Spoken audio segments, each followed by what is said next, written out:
السلام علیکم کے اس کے ناول پہ آپ سب کو ویلکم۔ ایک خوبصورت ناول پیش کر رہے ہیں جس کا نام ہے تشنگی کا سفر۔ ناول کی رائٹر ہیں یاسمین نشاط اختر۔ چلیے چلتے ہیں ناول کی جانب۔ سردی سے ٹھٹھرتے ہوئے اس نے دونوں ہاتھ لیدر کی جیکٹ میں ڈالے اور ونڈو گلاس کے اس پار دیکھنے لگا۔ برف روئی کے نرم گالوں کی طرح آسمان سے گر رہی تھی۔ باہر کی ہر چیز سفید ہو چکی تھی اور بڑی بڑی عمارتیں کسی دیومالائی کہانی کا حصہ معلوم ہو رہی تھی۔ اس نے سردی کی وجہ سے سرخ ہوتی ناک کو ہتھیلی کی پشت سے رگڑا اور ایک نظر آتش دان میں دہکتے کوئلوں پر ڈال کر دوبارہ باہر دیکھنے لگا۔ دھیرے دھیرے شام پھیل رہی تھی اور اب اکا دکا اسٹریٹ لائٹس جگمگانے لگی تھیں، لیکن رفتہ رفتہ وہ بھی برف کی تہہ میں چھپتی جا رہی تھی۔ چوک پہ کھڑا سارجنٹ اب زیادہ مستعد نظر آنے لگا تھا۔ ٹریفک اگرچہ نہ ہونے کے برابر تھی، پھر بھی دفتروں فیکٹریوں سے لوٹنے والے لوگ بہرحال موسم کی پرواہ کیے بغیر اپنے اپنے گھروں کو رواں دواں تھے۔ ہیری نے ایک بار پھر آتش دان کے کوئلوں کو دیکھا۔ ان کی لو اب مدھم پڑنے لگی تھی اور کمرے کی ٹھنڈک میں اضافہ ہو رہا تھا۔ اس نے جانے کیوں ہاتھ بڑھا کر ونڈو کھول دی۔ سرد ہوا کا ایک جھونکا اس کے کھلے چہرے سے آ ٹکرایا۔ اسے خون اپنی رگوں میں جمتا محسوس ہوا۔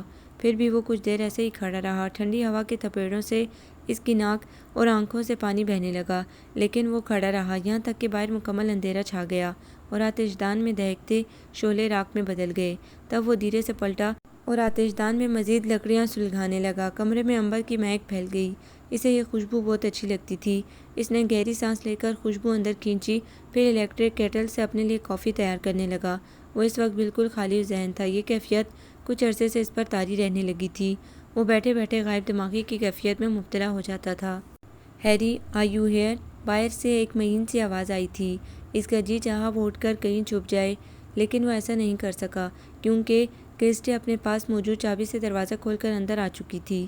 وہ اپنے چہرے کے تاثرات چھپا نہ سکا۔ سوری، کرسٹی بھی اس کا چہرہ پڑھنے میں مہارت رکھتی تھی، اس لیے فوراً معذرت کی۔ ایک کپ کافی پینے کا موڈ ہو رہا تھا۔ اس نے اپنے دونوں ہاتھ دستانوں کی قید سے آزاد کیے اور آتش دان کے قریب رکھے فلور کشن پر بیٹھ گئی۔ تم کچھ ڈسٹرب ہو؟ اس کی جانب سے کوئی جواب نہ پا کر اس نے پوچھا۔ ہیری اپنی کافی ختم کر چکا تھا۔ ٹیبل پر خالی مگ رکھتے ہوئے اس نے نفی میں سر ہلایا، پھر اٹھ کر اس کے لیے کافی بنانے لگا۔ کرسٹی نے ریموٹ سے ٹی وی آن کر دیا اور چینلز بدلنے لگی۔ تم کافی پی کر چلی جاؤ گی نا؟ کافی کا مگ اس کی طرف بڑھاتے ہوئے اس نے پوچھا تو وہ بے ساختہ ہنس دی۔ تم واقعی ڈسٹرب ہو، اس نے مگ تھامتے ہوئے کہا، پھر کافی پینے تک ان میں کوئی بھی بات نہیں ہوئی اور کافی پینے کے بعد وہ چلی گئی۔ اس کے جانے سے ہیری کو اطمینان ہوا تھا۔ جہاز اپنی منزل کی جانب رواں دواں تھا۔ اس نے کھڑکی سے نیچے جھانکا تو اس کو اپنا دل رکتا محسوس ہوا۔ وہ زمین سے بہت بلندی پر تھے۔ اس نے بے ساختہ ساتھ بیٹھے عباد کے بازو پر گرفت مضبوط کی۔ وہ جو آنکھیں بند کیے نیم دراز تھا، فوراً اس کی طرف دیکھنے لگا۔ ہم اتنی بلندی پر ہیں عباد، اگر نیچے گریں تو کگ بھی نہ بچے، اس نے کسی بچے کی سی معصومیت سے کہا تھا۔ عباد ہنس دیا۔ تم پہلی بار جہاز پر بیٹھی ہو نا، اس لیے ایسی باتیں سوچ رہی ہو۔ تم جہاز کی بات کر رہے ہو عباد؟ میں تو اس شہر سے پہلی دفعہ باہر نکلی ہوں اور قسمت دیکھو، نکلی بھی تو دوسرے ملک کے لیے۔ اس نے اپنا سر اس کے شانے سے ٹکا دیا۔ اس کے بالوں سے اٹھتی مہک عباد کو اسے دیکھتے رہنے پر مجبور کر گئی۔ وہ جتنی خوبصورت تھی اتنی ہی معصوم بھی۔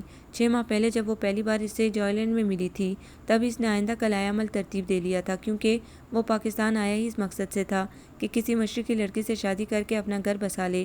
حالانکہ اب پاکستان میں اس کا کوئی عزیز رشتہ دار نہیں تھا۔ وہ اس وقت ایک بینچ پر بیٹھا ٹھنڈے مشروب سے لطف اندوز ہو رہا تھا جب اپنے قریب سے نسوانی چیخ سن کر پلٹا تھا۔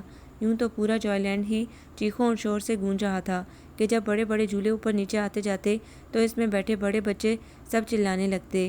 چند ایک جھولے تو اتنے خطرناک تھے کہ انہیں دیکھ کر ہی خوف آتا تھا، لیکن لوگ بھرپور انجوائے کر رہے تھے۔ چیخ اسے دوبارہ سنائی دی۔ وہ اٹھ کھڑا ہوا۔ ذرا فاصلے پر لگے بڑے سے آسمانی جھولے سے وہ آواز آ رہی تھی۔ جھولا برق رفتاری سے اوپر نیچے آ جا رہا تھا۔ آس پاس لوگ کھڑے اپنی باری کا انتظار کر رہے تھے۔ آپا مجھے نیچے اتاریں، میرا دل بند ہو رہا ہے، لڑکی کی آواز آئی تھی اور تب عباد نے بے ساختہ ہی لیور پر ہاتھ رکھ دیا تھا۔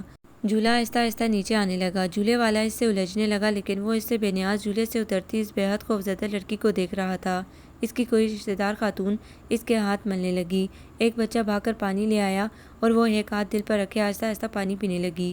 وہ اس لڑکی کو دیکھنے میں اتنا مئو تھا کہ ارد گرد کو بالکل بھول گیا تھا۔ اس کے حواس قدرے درست ہوئے تو اس نے ادھر ادھر دیکھا۔ خاتون اسے سرزنش کر رہی تھی کہ وہ جھولے پر سوار کیوں ہوئی۔ میں کب آپا؟ وہ زیبی اور فضی نے زبردستی بٹھا لیا۔ میں نے منع بھی کیا پھر بھی۔ اس کے آتشی لب واہ ہوئے اور پھر جیسے عباد کا سارا کروفر بھی وہیں سجدہ ریز ہو گیا۔ بس یہی لڑکی اور کوئی نہیں، اس نے فوراً فیصلہ کیا اور دل نے تصدیق کی مہر لگا دیا، اور اگلے ہی پل وہ اس لڑکی کی آپا سے مخاطب تھا۔ میں عباد ہوں، گزشتہ 10 سال سے مانچسٹر میں مقیم ہوں، اچھی جاب، اچھی تنخواہ، اپنا گھر، اپنی گاڑی، نہ کوئی آگے نہ پیچھے۔ میں آپ کی بہن سے شادی کرنا چاہتا ہوں۔ اس نے اپنا خاطر خواہ تعارف کروا کے ساتھ ہی مدعا بھی بیان کیا۔ خاتون نے بے حد حیرت سے اس نوجوان کو دیکھا جو جان نہ پہچان میں تیرا مہمان کی تصویر بنا کھڑا تھا۔ میری بہن؟ وہ خاتون متعجب ہوئی تھی۔ جی یہی تو، جو ابھی خوف سے چلا رہی تھی۔ اس نے بینچ پر بیٹھی اس لڑکی کی طرف اشارہ کیا جو ہونک بنی اس اجنبی کو دیکھ رہی تھی، جو بڑے دھڑلے سے اس کا ہاتھ مانگ رہا تھا۔ یہ میری بہن نہیں، بیٹی ہے۔ خاتون مسکرائی تھی۔ جی؟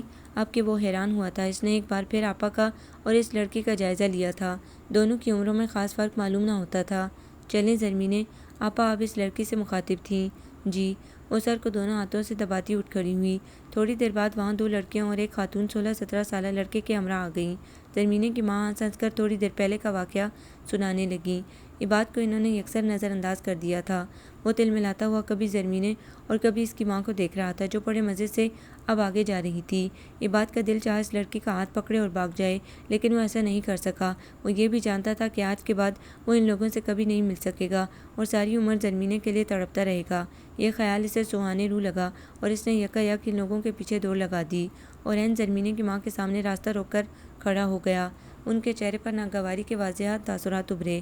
آپ نے میری بات کا جواب نہیں دیا، اس نے پوچھا۔ دیکھو لڑکے، انہوں نے غصے سے اس کی طرف دیکھا۔ تم بلا وجہ ہمیں تنگ کر رہے ہو۔ نہیں، میں تنگ نہیں کر رہا۔ اس کے لہجے میں قدرے لجاجت تھی۔ میں تو آپ سے آپ کی بیٹی کا ہاتھ مانگ رہا ہوں۔ اس نے بات مکمل کی۔ کس لیے؟ وہ کڑے تیوروں سے بولی۔ جی؟ وہ گڑبڑایا، پھر نارمل ہوتے ہوئے اپنا مدعا بیان کیا۔ شادی کرنے کے لیے۔ میرا مطلب ہے میں آپ کی بیٹی سے شادی کرنا چاہتا ہوں۔ کیا دو گے؟ وہ ایک دم ہی کاروباری باتوں پر اتر آئی۔ جی؟ وہ ایک بار پھر متعجب ہوا کہ وہ کس طرح کی بات کر رہی تھی۔ میرا مطلب ہے میں تو شادی کرنا چاہتا ہوں، میرا بینک بیلنس ہے، کچھ پراپرٹی ہے، مانچسٹر میں میرا فلیٹ ہے جہاں میں رہتا ہوں، اور وہ کوئی عام فلیٹ نہیں ہے، لاکھوں پاؤنڈز اس کی قیمت ہے، اور شادی کے بعد ظاہر ہے زمینیں بھی اس سب کی حصے دار ہوگی۔ وہ الجھ رہا تھا، پھر بھی اپنے بارے میں تفصیلات بتا ڈالیں۔ تب دوسری خاتون آگے بڑھی۔ یہ باتیں سڑکوں پر کرنے کی نہیں ہوتی، تم کل شام کو گھر آؤ، وہاں بیٹھ کر تسلی سے باتیں ہوں گی۔ اس خاتون نے سمجھداری کا مظاہرہ کیا، جبکہ زرمینے کی ماں ابھی تک اکھڑی کیفیت میں تھی۔ وہ اسے ڈیفینس کے ایک بنگلے کا پتہ دے کر رخصت ہو گئیں۔ بات کو یقین نہیں تھا کہ انہوں نے اسے اپنے گھر کا صحیح ایڈریس دیا ہوگا، لیکن اگلے دن کم و بیش 1.5 گھنٹے کی جدوجہد کے بعد وہ مطلوبہ ایڈریس ڈھونڈنے میں کامیاب ہو گیا تھا۔ گیٹ چوکیدار نے کھولا تھا اور اس کا نام پتہ پوچھ کر اندر چلا گیا تھا۔ عباد نے ایک بار پھر ہاتھ میں پکڑی چٹ پر لکھے ایڈریس اور نیم پلیٹ پر لکھے ایڈریس کا موازنہ کیا تھا۔ آ جائیں۔ چند لمحوں بعد چوکیدار پلٹا اور اسے ساتھ لے کر اندر آ گیا۔ طویل روش پر چلنے کے بعد چوکیدار نے اسے ڈرائنگ روم میں لا بٹھایا۔ عباد ڈرائنگ روم کی سجاوٹ سے متاثر ہوئے بنا نہ رہ سکا۔ چھت پر لگے فانوس، فرشی کارپیٹ اور دیواروں پر قیمتی پینٹنگز، کرسٹل پیس، میزیں، صوفے، غرض ہر چیز سے عمارت ٹپک رہی تھی۔ تھوڑی دیر بعد چائے اور لوازمات سے سجی ٹرالی لیے ایک ملازمہ اندر آ گئی۔ آپ چائے پیجیے، بیگم صاحبہ ابھی آتی ہیں۔ وہ اسے چائے سرو کر کے چلی گئی۔ وہ چائے کے ہلکے ہلکے سپ لینے لگا، تبھی زرمینے کی ماں اور وہ دوسری خاتون اندر داخل ہوئیں۔ وہ احتراماً اٹھ کھڑا ہوا۔ اسے بیٹھنے کا کہہ کر انہوں نے خود بھی سامنے نشست سنبھال لی۔ عمر کیا ہے تمہاری؟ ان کی طرف سے پہلا سوال آیا۔ 30+۔ عباد نے چائے کا گھونٹ اندر اتارتے ہوئے جلدی سے بتایا۔ زرمینے 16+ ہے۔ ان خاتون کے چہرے پر بڑی معنی خیز مسکراہٹ ابھری۔ جی؟ وہ سر ہلا کر رہ گیا۔ تم ہمارے بارے میں کچھ جانتے ہو کہ نہیں؟ اگلا سوال مزید حیران کن تھا۔ عباد متعجب سا ان کی طرف دیکھنے لگا۔ زرمینے کی ماں نے جو کچھ اپنے اور اپنی فیملی کے بارے میں بتایا، اس کے بعد کوئی بھی مرد وہاں شادی کرنے کی نیت سے نہیں رک سکتا تھا، لیکن عباد آزاد منش تھا اور پھر فیملی بھی نہیں تھی، اس لیے اس نے ان ساری باتوں کو قطعی غیر اہم گردانا اور اگلے ہی پل وہ بھی خالصتاً کاروباری لہجے میں ان سے مخاطب تھا۔ آپ کیا قیمت چاہتی ہیں؟ اس نے چائے کا کپ سوسر میں رکھا اور منتظر نظروں سے انہیں دیکھنے لگا۔ دونوں خواتین نے آنکھوں ہی آنکھوں میں کوئی اشارہ کیا، پھر زرمینے کی ماں اٹھ کر باہر چلی گئی۔ دوسری خاتون نے بڑی گہری نظروں سے عباد کا جائزہ لینا شروع کر دیا۔ کمرے میں ایک طویل خاموشی چھا گئی۔ عباد بے چینی سے پہلو بدلنے لگا۔ زرمینہ ابھی کمسن ہے۔ بڑی دیر بعد خاتون گویا ہوئیں۔ وہ سمجھ گیا اب زرمینے کی قیمت بڑھانے کے لیے بہت سی باتیں گنوائی جائیں گی۔ ابھی اس کی نت بھی نہیں اتری۔ اصل میں زرمینے اور مزاج کی لڑکی ہے۔ اس کی 2 بڑی بہنیں اور بھی ہیں، وہ سارے ہنر سے آگاہ بھی ہیں۔ تم اگر چاہو تو ان کو دیکھ لو، وہ زرمینے سے زیادہ خوبصورت بھی ہیں۔ عباد کی سوچ صحیح ثابت ہوئی تھی۔ مجھے زرمینے سے شادی کرنی ہے اور میں نے اچھی طرح سے سوچ لیا ہے، آپ قیمت بتائیں۔ وہ سنجیدگی سے گویا ہوا۔ شادی کتنے دن یا مہینے چلے گی؟ میرا مطلب ہے زرمینے کو واپس کب بھجوائیں گے؟ ان خاتون کا اگلا سوال آیا۔ عباد کا دماغ کھول گیا، لیکن اس نے خود پر قابو رکھا۔ میں نے بتایا نا محترم خاتون، میں زرمینے سے شادی کر کے اس کو اپنے ساتھ لے جاؤں گا، وہ میرے گھر میری بیوی بن کر رہے گی۔ آپ سودا طے کریں، کتنے کا چیک کاٹوں؟ اس نے حتمی انداز میں کہا تو وہ خاتون ہنس دی۔ آپ فیصلہ بہت جلدی میں کر لیتے ہیں، چلیں آپ زرمینے سے ملاقات کیجیے، اس کے بعد آپ خود طے کیجیے گا اپنی پسند کی قیمت اور میں دیکھوں گی کہ آپ کی پسند کی قیمت کیا ہے۔ وہ خاتون کہتے ہوئے اٹھ کر باہر چلی گئی تھی۔ عباد چکرا کر رہ گیا تھا۔ تھوڑی دیر بعد زرمینے آ گئی۔ آتشی رنگ کے جارجٹ کے سوٹ میں ہلکے میک اپ کے ساتھ اس کا حسن بھی دو آتشہ ہو رہا تھا۔ عباد اسے دیکھ کر پہلو بدل کر رہ گیا۔ وہ آداب کر کے اس کے دائیں ہاتھ والے صوفے پر بیٹھ گئی۔ وہ سر جھکائے دونوں ہتھیلیاں اپنی گود میں دھرے بیٹھی تھی۔ پتہ نہیں ان خران ٹونٹوں نے اسے کیا بتا کر بھیجا تھا۔ وہ ایک ٹک اسے دیکھے گیا۔ عورت یا عورت کی قربت اس کے لیے نئی چیز نہیں تھی۔ گزشتہ 10 سالوں میں اسے عورت سے قربت کے اتنے مواقع میسر آئے تھے کہ وہ گنتی بھی نہیں جانتا تھا، لیکن اس لڑکی کو دیکھتے ہی اسے یک دم گھر بسانے کا خیال آیا تھا۔ اب اس کا دل باہر کی زندگی سے اکتا گیا تھا۔ وہ چاہتا تھا جب دن بھر کا تھکا ہارا وہ واپس آئے تو فلیٹ پر موجود اس کی خریدی ہوئی عورت کے بجائے ایک ایسی عورت اس کا استقبال کرے جو اس کی محبت کے نشے میں چور ہو۔ وہ صبح ہونے پر اسے چھوڑ نہ جائے بلکہ اپنی دل فریب مسکراہٹ سے اسے جگائے، اس کے لیے ناشتہ تیار کرے، کھانا بنائے، دروازے تک اسے چھوڑنے جائے، اس کا انتظار کرے، اور یہ سب اسے زرمینے کی صورت میں مجتمع نظر آیا تھا۔ کافی دیر بعد اس نے اپنا دایاں ہاتھ دھیرے سے اس کی ہتھیلیوں پر رکھ کر پوچھا، میں تمہیں عزت کی زندگی دینا چاہتا ہوں، کیا تمہیں منظور ہے؟ اور زرمینے آنکھوں میں آنسو بھرے اسے دیکھتی وہاں سے اٹھ کر بھاگی تھی۔ آپ جتنی رقم چاہیں بھر لیں، میں کل ہی زرمینے سے نکاح کرنا چاہتا ہوں۔ عباد نے ایک بلینک چیک زرمینے کی ماں کے حوالے کیا اور زرمینے کی ماں چمکتی آنکھوں سے بلینک چیک کو دیکھتی مسکرا کر سر ہلانے لگی۔ اگلے دن وہ شادی کی شاپنگ، جس میں زرمینے کا عروسی جوڑا، زیورات، پھل، مٹھائیاں شامل تھے، کے ساتھ اس بنگلے پر پہنچ گیا۔ میرا یہاں کوئی واقف نہیں، اس لیے گواہوں کا بندوبست بھی آپ ہی کو کرنا ہوگا۔ اس نے سارا سامان زرمینے کی ماں کے حوالے کیا۔ وہ مسکرا کر اسے ایک کمرے میں لے گئی جہاں چند اور لوگ بھی جمع تھے، لیکن وہ حلیے سے قطعاً معزز نہیں لگ رہے تھے۔ عباد، زرمینے نے اس کے کندھے سے سر ٹکائے پکارا اور وہ خیالات کے تسلسل سے باہر نکل آیا۔ کیا ہوا؟ وہ اس پر جھکا۔ میں سوچ رہی ہوں سب کچھ اتنا اچانک ہو گیا۔ وہ آنکھیں موندے گزشتہ دنوں کے سیر میں گم تھی، وہ دن جو اس نے عباد کی قربت میں ان خوبصورت وادیوں میں گزارے تھے۔ ہاں، وہ دھیرے سے مسکرایا، میری زندگی کا ایسا کچھ پلان نہیں تھا، گھر، بیوی، بچے، میں نے کبھی سوچا ہی نہ تھا ان سارے جمیلوں میں پڑنے کا، لیکن تمہیں دیکھ کر میرے سارے ارادے ریت کے محل ثابت ہوئے، اس میں کوئی شک نہیں مینو، تم نے مجھے فتح کر لیا ہے۔ وہ سرشاری سے بولا اور ایسی ہی سرشاری کی کیفیت زرمینے پر بھی طاری تھی۔ ایئر ہوسٹس اعلان کر رہی تھی کہ وہ لینڈ کرنے والے ہیں۔ پتہ نہیں ریچرڈ ایئرپورٹ آیا بھی ہوگا یا نہیں۔ جہاز سے اترتے ہوئے عباد نے سوچا، پھر موبائل نکال کر بٹن پش کرنے لگا۔ رات بھر ہونے والی برف باری کچھ دیر کو تھمی تھی۔ اس نے گرم پانی سے شاور لینے کے بعد اپنے لیے کافی کا مگ تیار کیا، ساتھ ہی پہننے والے کپڑوں کی سلیکشن بھی کی۔ رات کی نسبت وہ خاصا پرسکون تھا۔ وہ اضطرابی کیفیت شاید کچھ دیر سو لینے سے ختم ہو گئی تھی۔ اسے احساس ہو رہا تھا کہ رات اس نے کرسٹی سے مس بہیو کیا تھا اور اس سے سیدھے صبح اپنے گھر سے نکل جانے کا کہا تھا۔ وہ یقیناً اس سے خفا ہو چکی ہوگی۔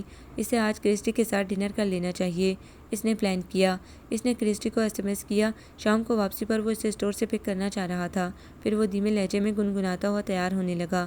الیکٹرک کیٹل سے کافی انڈیل کر کپ اس نے ہاتھ میں پکڑا اور پھر دریچے میں آ کھڑا ہوا۔ اسے ہمیشہ وہاں کھڑے ہو کر کافی پینا اچھا لگتا تھا۔ باہر کا منظر وہی کل والا تھا۔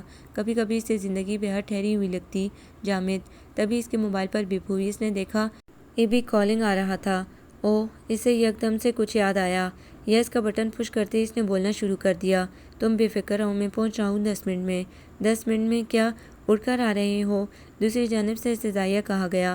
تمہارے پہنچنے سے پہلے پہنچ جاؤں گا، ڈونٹ وری۔ اس نے موبائل آف کیا، اپنا رین کوٹ اٹھا کر کندھوں پر ڈالا، برف باری کسی بھی وقت شروع ہو سکتی تھی۔ اپنا والیٹ، کی رنگ اور موبائل جیبوں میں ڈالتا وہ بعجلت باہر نکلا۔ راستے میں اسے ایبی کے فلیٹ کا جائزہ بھی لیتے ہوئے جانا تھا اور اس کے پاس وقت نہایت کم تھا۔ عباد اور اس کا انگریز دوست جس کا تعارف اس نے شاید رچرڈ کہہ کر کرایا تھا، مسلسل باتوں میں مصروف تھے اور یہ گفتگو انگلش میں ہو رہی تھی۔ زرمینہ انگلش میں روانی نہیں رکھتی تھی، پھر بھی تھوڑی بہت سمجھ ضرور لیتی تھی، لیکن جس تیز رفتاری سے وہ بول رہے تھے اس کے پلے بالکل بھی نہیں پڑ رہا تھا۔ ڈرائیونگ سیٹ پر بیٹھے اس شخص نے اس پر ایک نگاہ بھی ڈالنا گوارا نہیں کیا، صرف تعارفی رسم ادا ہوئی تھی۔ یہ میرا دوست اور پارٹنر رچرڈ، اور ریچی یہ میری وائف زرمینہ۔ وہ اس کے بعد وہ انگریزی زبان میں مصروف گفتگو ہو گئے۔ زرمینہ گاڑی سے باہر دیکھنے لگی تھی۔ تقریباً پون گھنٹے کی ڈرائیو کے بعد وہ ایک بہت اونچی بلڈنگ کے سامنے رکے تھے۔ ہمارا فلیٹ اس میں ہے، عباد نے پلٹ کر اسے بتایا، اور وہ سر ہلا کر دوبارہ اس اونچی بلڈنگ کو دیکھنے لگی جس میں اوپر تک کھڑکیاں اور بالکنیاں بنی تھیں۔ رچرڈ انہیں ڈراپ کر کے چلا گیا۔ وہ گاڑی سے اتر کر منتظر نظروں سے عباد کو دیکھنے لگی جو کسی گہری سوچ میں گم تھا۔ کیا ہوا عباد؟ وہ اس کا شانہ ہلا کر پوچھنے لگی۔ نہیں کچھ نہیں، وہ یکدم چونکا، پھر نفی میں سر ہلاتے ہوئے آگے بڑھ گیا۔ زرمینہ نے اس کی تقلید کی تھی۔ فلیٹ بہت زبردست تھا اور اس کی سجاوٹ عباد کی نفاست کے آئینہ دار تھی۔ زرمینہ نے بہت دلچسپی سے سارا فلیٹ دیکھا۔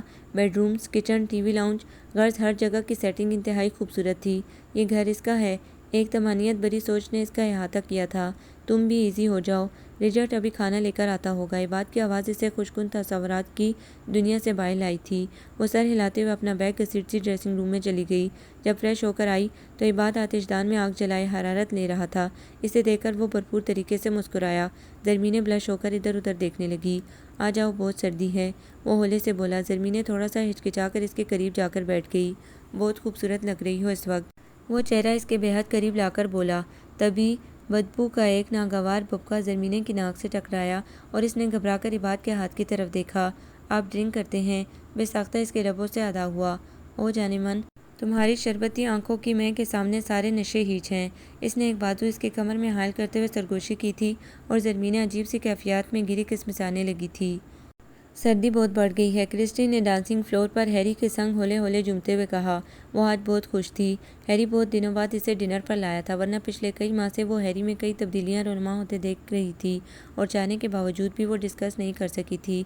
اس کے اندر خوف تھا کہ ہیری اس سے ناراض ہو جائے گا، اور ہیری کے ناراض ہونے کا رسک وہ نہیں لے سکتی تھی۔ اس نے اپنا سر ہیری کے شانے پر ٹکا دیا۔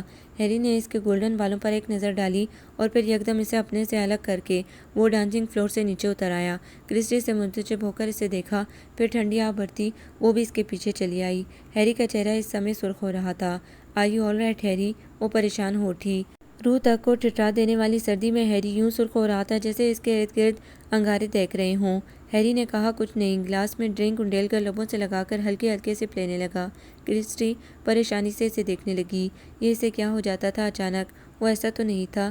کلب، پارٹیز، لڑکیاں، یہ سب تو ہیری کی زندگی کا حصہ تھیں۔ پھر اب یکایک اسے کیا ہونے لگا تھا؟ وہ اسے کسی سائیکیاٹرسٹ کے پاس لے جائے گی اور ہیری یقیناً اس کے ٹریٹمنٹ سے پہلے جیسا ہو جائے گا۔ اس نے خود کو مطمئن کیا تھا۔ ہیری نے ایک ڈرنک ختم کرنے کے بعد دوسرا پیگ اور پھر یکے بعد دیگرے کئی پیگ ختم کر ڈالے تھے، اور کرسٹی نے سب کچھ خاموشی سے دیکھا تھا۔ پھر رات کافی بیت جانے پر وہ اسے گاڑی میں ڈال کر اس کے اپارٹمنٹ لے آئی تھی۔ ہیری صرف ڈسٹرب نہیں، بہت زیادہ ڈسٹرب تھا، یہ اندازہ وہ لگا چکی تھی۔ کیا کاروباری پرابلم، ایبی کے ساتھ جھگڑا، یا پھر کچھ اور؟ وہ ہر پہلو پر سوچ رہی تھی اور حقیقتاً پریشان ہو رہی تھی۔ اس نے ہیری کو بیڈ پر لٹا کر کمبل اوڑھایا، لائٹس آف کیں اور دروازہ بند کر کے باہر نکلنے کو تھی کہ ہیری کچھ بڑبڑایا۔ وہ فوراً واپس پلٹی۔ Harry, are you okay? وہ اس کے اوپر جھکی لیکن اگلے ہی پل جھٹکے سے پیچھے ہٹی۔ ہیری دھیرے دھیرے کچھ بول رہا تھا اور کرسٹی کا دماغ گھوم رہا تھا۔ یہ لفظ ہیری کیوں بول رہا ہے؟ اور وہ بھی مدہوشی کی کیفیت میں۔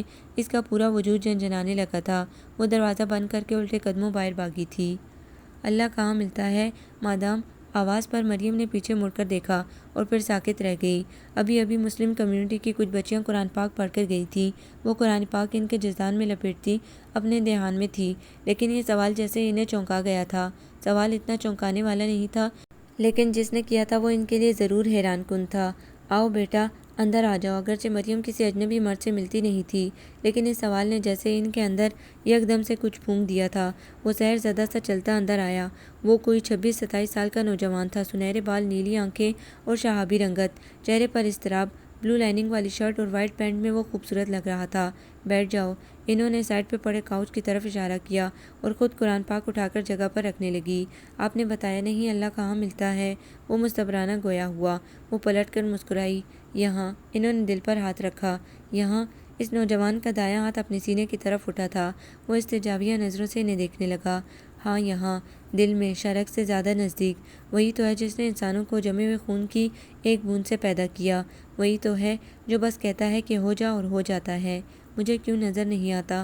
وہ بے تابی سے گویا ہوا۔ تمہارے پاس دیکھنے والی نظر نہیں ہے؟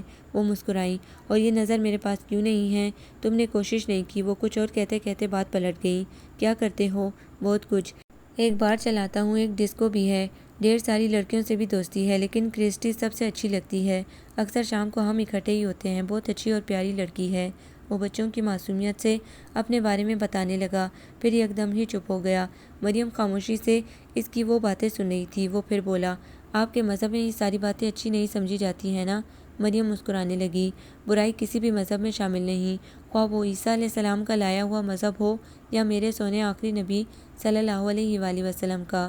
برائی تو ہمارے اندر ہے، اور یہ ہمارا اندر ہی ہمیں بتاتا ہے کہ کیا غلط ہے کیا صحیح۔ جو یہ آواز سن لیتا ہے، پہچان لیتا ہے، وہ اس راہ پر خود بخود چل پڑتا ہے، کہنے کی ضرورت نہیں پڑتی۔ آپ مجھے پڑھائیں گی؟ اس کے اندر جوار باٹا اٹھا تھا۔ کیا؟ مریم نے سر اٹھایا۔ وہ عجیب متذبذب سی کیفیت میں تھا، لب کاٹتا ہوا، جیسے کوئی فیصلہ کرنا چاہتا ہو لیکن کر نہ پا رہا ہو۔ وہ قرآن۔ اس نے سامنے اشارہ کیا۔ تم مسلمان ہونا چاہتے ہو؟ مریم نے گہری نظروں سے اس کا جائزہ لیا۔ ہاں، لیکن اس طرح نہیں۔ اس نے سر ہلایا۔ ٹھیک ہے، میں بابا جان سے بات کروں گی۔ انہوں نے کسی گہری سوچ میں خود کو ڈوبتے پایا تھا۔ عباد نے اس کے ریشمی بالوں سے کھیلتے کھیلتے اپنی باہوں کے آثار میں لیا تھا، اور وہ کسی چھوئی موئی کی طرح سمٹ گئی تھی۔ عباد نے غور سے اسے دیکھا تھا۔ ایک بات کہوں مینے، تم بہت عجیب لڑکی ہو، شاید میری اماں کے دور کی لڑکی۔ یہ شرمانا، لجانا، سمٹنا آج کل کی لڑکیوں میں مفقود ہے۔ میری کسی بھی جسارت پر تم یوں بلش ہوتی ہو جیسے یہ سب کچھ نیا ہو تمہارے لیے۔ اس کی بات پر وہ تڑپ کر پیچھے ہٹی تھی۔ کیا مطلب ہے عباد آپ کا اس سے؟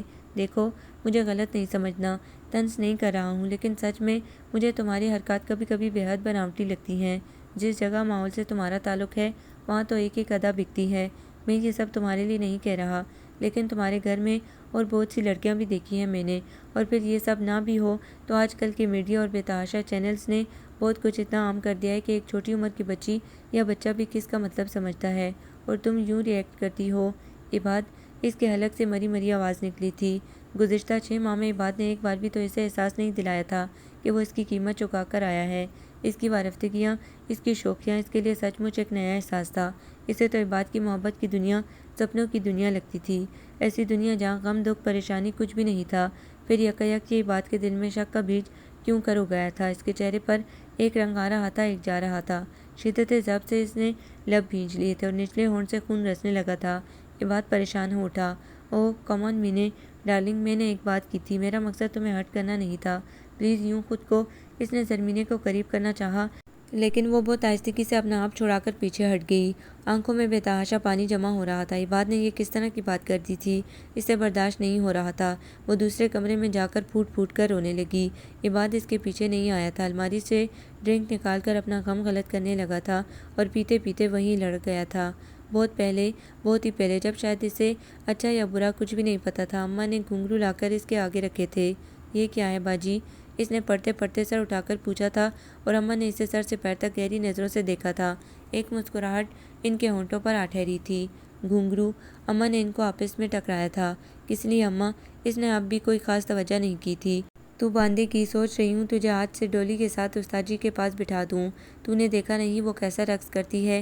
بس کچھ وقت گزرنے دے، سارے شہر میں اس کی واہ واہ نہیں مچی تو میرا نام زیب النساء نہیں۔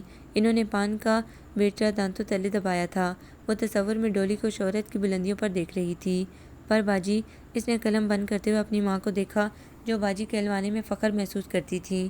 میں تو یہ نہیں باندھوں گی، مجھے پڑھنا ہے بہت سارا، اور پھر کسی اچھے آدمی سے شادی کر کے چلے جانا ہے۔ زیب النساء کو زوردار جھٹکا لگا تھا۔ کئی لمحے تو وہ اس کی شکل ہی دیکھتی رہ گئیں۔ کیا کہا ری تو نے؟ کس نے سکھایا تجھے یہ سب؟ انہوں نے زرمینے کو جھنجھوڑ ڈالا۔ ہاں تو باجی ایسا ہی ہوتا ہے، مجھے نینا آپی نے سمجھایا ہے، وہ کہتی ہیں یہ سب گندے کام ہیں، اور زرمینے اچھی لڑکی ہے، وہ یہ کام نہیں کرے گی۔ اس نے اسی معصومیت سے کہا تھا۔ اماں کو تو جیسے کرنٹ لگ گیا۔ کیا نینا نے پڑھایا ہے تجھے یہ سب؟ وہ ابھی سے تیرے دماغ میں زہر گھول رہی ہے، اسے تو میں نمٹ لوں گی۔ اور کان کھول کر سن لے، اگر تو نے دوبارہ اس کے پاس قدم بھی رکھا تو۔ وہ دانت پیستی وہاں سے ہٹ گئی۔ نینا آپی نے تو کچھ غلط نہیں بولا، پھر باجی کیوں ناراض ہوئی وہ سوچنے لگی۔ نینا آپی اسے بہت پیار کرتی تھی اور بہت خیال بھی رکھتی تھی۔ اسے بھی اماں یعنی باجی سے زیادہ نینا آپی اچھی لگتی۔ اس گھر میں اور بھی بہت سی آپیاں تھیں، نیلم آپی، سون آپی۔ پھر ایک دن اس نے نینا آپی کو باجی سے جھگڑتے سنا۔ باجی بہت زور زور سے چلا رہی تھی اور آواز نینا آپی کی بھی کم نہیں تھی۔ آپ نے وعدہ کیا تھا باجی کہ آپ میری بیٹی کو اس دلدل میں نہیں گھسیٹیں گی۔ بیٹی؟ وہ چونکی تھی۔ کیا وہ نینا آپا کی بیٹی تھی؟ اس نے اپنے کان دریچے کے ساتھ لگا دیے۔ وقت کو ساتھ لے کر چلتے ہیں نینا، کیا کرے گی تو اس کو پڑھا لکھا کر؟ بول، اگر تو یہ خواب پھر سے دیکھ رہی ہے کہ اپنی بیٹی کی شادی کسی شریف آدمی سے کرے گی تو دوسری بار یہ غلطی کر رہی ہے۔ اپنی زندگی تو ایک شریف زادے کی بھیڑ چڑھا چکی، اب کیا اس کی بھی چڑھائے گی؟ کچھ نہیں ہے ان شریف زادوں کے پلے، نرے بزدل۔ ایک طوائف کو اپنی بیوی بنا تو لیتے ہیں لیکن اسے گھر میں بسانا ان کے بس کا روگ نہیں ہوتا۔ طوائف عیاشی کے لیے ہے اور اسے اپنا مقام نہیں بھولنا چاہیے۔ اماں کے لہجے میں زہر ہی زہر تھا۔ آپ ٹھیک کہتی ہیں، مگر میری بیٹی پیروں میں گھنگرو نہیں باندھے گی۔ میں ساری عمر آپ کے اشاروں پر ناچنے کے لیے تیار ہوں مگر میری بیٹی نہیں۔ نینا کے لہجے میں عزم تھا۔ تو اور کتنی دیر ناچے گی نینا؟ 2 سال، 4 سال؟ ڈھلتی جوانی کب تک تیرا ساتھ دے گی؟ اپنا بڑھاپا مت خراب کر، اس کے دماغ میں ابھی سے اس کا مستقبل ڈال۔ سہانے خواب مت دکھا ورنہ خود تو ذلیل ہوئی ہے، ساتھ اس کو بھی ساری عمر ذلیل کرے گی۔ مجھے یہ ذلت منظور ہے، میں اس کے ماتھے پر ضلالت کا ٹیکا نہیں سجنے دوں گی۔ اماں کا زوردار قہقہ گونجا۔ تو اتنی نادان ہے تو نہیں؟ بہرحال 2-4 سال اور سوچ لے، جب تک تجھ میں دم خم ہے۔ جب یہ دم خم ٹوٹنے لگے پھر ایک بار سوچ لینا، شاید بیٹی کی چڑھتی جوانی تیرے دل میں کوئی نرم گوشہ پیدا کر دے۔ اماں زیب النساء بائی پر امید تھی کہ ایک نہ ایک دن نینا خود اپنی بیٹی کو اس بازار میں لا کھڑا کرے گی۔ بھوک سے بڑا عفریت اور کوئی نہیں، خالی پیٹ کب تک کوئی شرافت کی زندگی گزار سکتا ہے؟ وہ نینا کی عمر ڈلنے کا انتظار کرنے لگی اور نینا اس امید پر جینے کی کوشش کی کہ ایک نہ ایک دن اس کی بیٹی کو کوئی شریف آدمی بیاہ کر لے جائے گا۔ زرمینے، وہ رات کا شاید پچھلا پہر تھا جب عباد مندی مندی آنکھیں لیے کمرے میں داخل ہوا۔ وہ چونکی تھی۔ تو مجھے وہیں اکیلا چھوڑ آئی۔ وہ جھومتا ہوا بیڈ کی پائنتی کی طرف گرا اور وہیں آڑا ترچا لیٹ گیا۔ اس نے لیٹے لیٹے اپنی ٹانگیں سمیٹی۔ میں اس الجھن میں ہوں، تم طوائف کی بیٹی ہو پر لگتی کیوں نہیں ہو؟ اس کی سوئی ہنوز وہیں اٹکی ہوئی تھی۔ زرمینے کے لبوں سے سرد آ نکلی، اس لیے کہ میری رگوں میں ایک شریف باپ کا خون ہے اور میری ماں نے مجھے حرام کی کمائی سے نہیں، اپنے ہاتھوں کی محنت کی کمائی سے پالا ہے۔ اس نے بے حد آہستگی سے کہہ کر کروٹ بدل لی تھی۔ جو داغ ازل سے ماتھے پر لگ جائے وہ کبھی نہیں مٹتا، دنیا والے مٹنے ہی نہیں دیتے۔ زیب النساء کا کبھی کا کہا ہوا جملہ اس کی سماعتوں میں گونجا اور وہ بے آواز رونے لگی۔ نہیں، میں مسلمان نہیں ہونا چاہتا، اس نے سختی سے انکار کیا تھا۔ میں بس، میرے اندر ایک بے چینی ہے، ایک خلا پیدا ہو گیا ہے، میں اس کو ختم کرنا چاہتا ہوں۔ مجھے سکون نہیں ہے، یہ شراب جو میں بچپن سے پیتا آیا ہوں اب میرے اندر آگ لگا دیتی ہے۔ میں نے اپنی زندگی کے 11 سال عورتوں کے ساتھ گزارے ہیں، ان کی قربت میں، لیکن اب کسی عورت کو دیکھتے ہی میرے وجود میں چنگاریاں سی پھوٹنے لگتی ہیں۔ کرسٹی میری گرل فرینڈ ہے، ہمارا ساتھ بہت پرانا ہے مگر اب اسے دیکھتے ہی میرا جی اسے بھگا دینے کو چاہتا ہے۔ مجھے لگتا ہے جیسے وہ میرے قریب آئے گی یا میں اس کو چھوؤں گا تو کوئی خفا ہو جائے گا، ناراض ہوگا۔ کون؟ یہ کون مجھے چین نہیں لینے دیتا؟ اس نے اپنی نگاہیں مجھ پر گاڑ رکھی ہیں، میرے اندر صحیح غلط، ثواب اور گناہ کی جنگ چھیڑے رکھتا ہے۔ یہ جو اتنے سالوں سے میں زندگی گزار رہا ہوں کیا غلط ہے؟ اگر غلط ہے تو کیوں؟ مجھے اس کون اور کیوں کے جواب ڈھونڈنے ہیں۔ میں یو ہیلپ می؟ وہ بولتے بولتے چپ ہوا تھا۔ اس نے اپنے دونوں ہاتھوں کی انگلیاں ایک دوسرے میں پھنسا رکھی تھیں اور چہرہ شدید اضطراب کی وجہ سے سرخ ہو رہا تھا۔ پروفیسر عمار الحسن نے بہت سکون اور تحمل سے اسے سنا تھا۔ وہ اس کا مسئلہ جان چکے تھے، مریم نے انہیں اس کے بارے میں بتایا تھا۔ وہ قرآن پاک پڑھنا چاہتا تھا، کیوں؟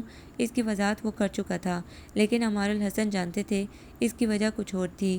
بے شک جسے رب العالمین راہ راست پر لانا چاہے۔ ان کی آنکھوں میں اشک چمکے تھے۔ انہوں نے دیوار گیر کلاک کی جانب نگاہ ڈالی۔ اثر کا وقت ہو گیا تھا۔ تم بیٹھو گے؟ میں نماز پڑھ لوں؟ انہوں نے وضو کے لیے اٹھتے ہوئے پوچھا تھا۔ ہیری نے اس بات میں سر ہلایا۔ عمار الحسن وضو کرنے چلے گئے۔ ہیری وہیں دو زانوں بیٹھا اضطرابی نگاہوں سے کمرے کا جائزہ لینے لگا۔ کمرے میں برائے نام سامان تھا۔ ایک طرف کونے میں رکھی رائٹنگ ٹیبل، ایک راکنگ چیئر، ذرا پرے کمپیوٹر، ٹیبل پر پڑا لیپ ٹاپ، دائیں طرف دیوار گیر بک شیلف اور وہ تمام کی تمام کتابوں سے بھری ہوئی۔ کچھ کے نام وہ پڑھ سکتا تھا جبکہ باقی کتابیں دوسری زبان، شاید اردو میں تھی، وہ اس کی سمجھ سے بالاتر تھی۔ اسے پتہ بھی نہیں چلا کب عمار الحسن اندر آئے اور نماز کی نیت باندھ لی۔ وہ انہیں دیکھنے لگا، پہلے کھڑا ہونا، پھر گھٹنوں پر ہاتھ رکھ کر جھکنا، پھر سیدھے کھڑے ہونا، پھر نیچے بیٹھ کر خود کو سمیٹ کر ماتھا زمین پر ٹیک دینا، پھر سیدھے ہونا، پھر ماتھا ٹیک دینا۔ انہوں نے کم از کم سارے عمل کو 4 بار دہرایا، پھر دائیں بائیں دیکھ کر دونوں ہاتھ پھیلا کر آنکھیں بند کر کے منہ میں کچھ بڑبڑانے لگے، شاید دعا مانگ رہے تھے۔ نماز سے فراغت کے بعد وہ پھر اس کے قریب آ بیٹھے۔ تو تم مسلمان نہیں ہونا چاہتے؟ انہوں نے اس کا بھرپور جائزہ لیا۔ نہیں، اس نے انکار میں سر ہلایا۔ وہ متلاشی تھا۔ قرآن پڑھو گے؟ میں بس اس کون کے بارے میں جاننا چاہتا ہوں، کیا قرآن پڑھنے سے میں اس کے بارے میں جان سکوں گا؟ اور عمار الحسن خاموشی سے اس کا چہرہ تکنے لگے۔ وہ کافی دیر وہاں بیٹھا اپنے دل کی باتیں کرتا رہا، چھوٹی چھوٹی باتیں، اپنی بدلتی کیفیت کی باتیں۔ وہ کوچ کی کیفیت میں تھا، پھر اسی طرح وہ اٹھا اور چلا گیا۔ عمار الحسن اس کی کیفیت کو سمجھ رہے تھے، لیکن وہ چاہتے تھے کہ اس کھوج کا سرا وہ خود ڈھونڈے تاکہ اس کی صحیح سمت کا تعین کیا جا سکے۔ اب تو وہ بھی سوچنے لگی تھی کہ وہ طوائف کی بیٹی تھی تو لگتی کیوں نہیں تھی؟ وہ گھنٹوں آئینے کے سامنے کھڑی رہتی، اپنے جسم، اپنے چہرے کا ایک ایک عضو ٹٹولتی۔ کیا ہوتا ہے طوائف میں جو عام عورت میں نہیں ہوتا؟ یا عام عورت میں کیا ہوتا ہے جو طوائف میں نہیں ہوتا؟ وہ سوچتی اور سوچتی چلی جاتی۔ عباد پہلے کی طرح اسے پیار کرتا تھا، اس کا خیال بھی رکھتا تھا، لیکن رات کو اس کا وہی سوال ہوتا جو وہ گھما پھرا کر کیا کرتا۔ وہ شرماتی تو اعتراض، وہ بے باک ہوتی تو اعتراض، وہ چپ کر کے لیٹ جاتی تو اعتراض، وہ اس کے دن بھر کی ردات سننا چاہتی تو اعتراض۔ رات اس کے لیے آرام نہیں، تکلیف دہ بن کر اترتی اور وہ حقیقتاً کانٹوں پر گزرتی، لیکن صبح ہوتے ہی عباد کے چہرے پر ماسک چڑھ جاتے اور وہ نئے سرے سے آئینے کے سامنے آ کھڑی ہوتی۔ رات وہ عباد کے سوالات کی زد میں ہوتی اور دن کو وہ خود اپنا محاسبہ کرنے بیٹھ جاتی۔ اپارٹمنٹ کی ایک ایک چیز اسے کھانے کو دوڑتی، اس کا دل چاہتا وہ یہاں سے بھاگ جائے، پر کہاں؟ عباد رات گئے شراب کے نشے میں دھوتا تھا اور اب تو وہ دعائیں کرتی، رات نہ آئے تو اچھا ہے، کل شام پھر گھر میں گیٹ ٹوگیدر رکھی ہے۔ صبح ناشتے پر عباد نے اطلاع دی تو سلائس کی طرف بڑھتا ہاتھ رک سا گیا، پھر اس کے گلے سے مری مری آواز نکلی۔ عباد نے چائے کا گھونٹ لیا اور بتانے لگا، کل سارے دوست آئیں گے اور پلیز تم وہ اپنے بیکورڈ بلکہ آکورڈ ڈریسنگ کہیں پھینکوا دو۔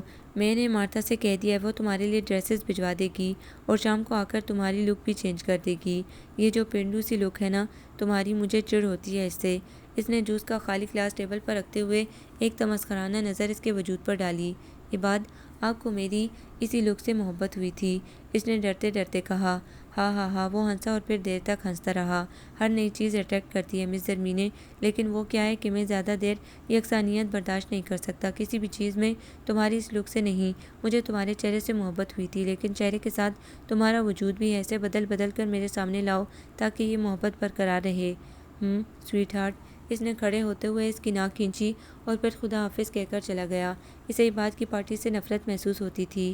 اس کے حلقۂ احباب میں سب مقامی باشندے تھے اور ان سب کے لیے یہ آکورڈ نہیں تھا، لیکن اسے ان ننگے جسموں اور شراب کے ببکوں سے کراہیت آتی تھی۔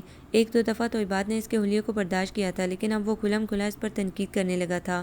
وہ اسے بھی ان لوگوں میں گل مل جانے کو کہتا، اس کے دوست اس کا ہاتھ پکڑتے، اسے ڈانسنگ فلور پر لے آتے، وہ ہچکچاتی، کچھ دیر ان کا ساتھ دیتی، پھر موقع ملتے ہی ادھر ادھر ہو جاتی، لیکن عباد کی کرخت نظریں اسے پھر ڈھونڈ لاتی۔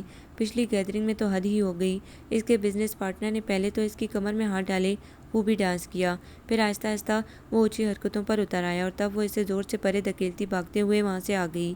عباد اس وقت کہیں اور کسی کے ساتھ گم تھا، لیکن بعد میں جب اسے پتہ چلا تو اس نے زرمینے کی خوب دھنائی کی۔ میں اس کیٹیگری کی لڑکی نہیں ہوں عباد، اگر مجھے یہ سب کرنا ہوتا تو میں پڑی رہتی وہیں کوٹھے پر، لاکھوں کماتی، لیکن تم تو مجھے میری نظروں سے گرا رہے ہو، میں تمہاری عزت ہوں، کچھ تو خیال کیا کرو۔ وہ رونے لگی، لیکن اس پر اس کے رونے کا قطعی اثر نہ ہوا، بڑے آرام سے جا کر سو گیا۔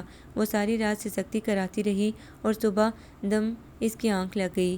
عباد کب اٹھا کب گیا اسے خبر نہ ہوئی۔ دوپہر کو اس کی آنکھ کھلی تو وہ فوراً اٹھ بیٹھی۔ اس کا جسم بری طرح دکھ رہا تھا۔ اپنے لیے کافی بناتے ہوئے اس کی نظر کھڑکی سے باہر پڑی۔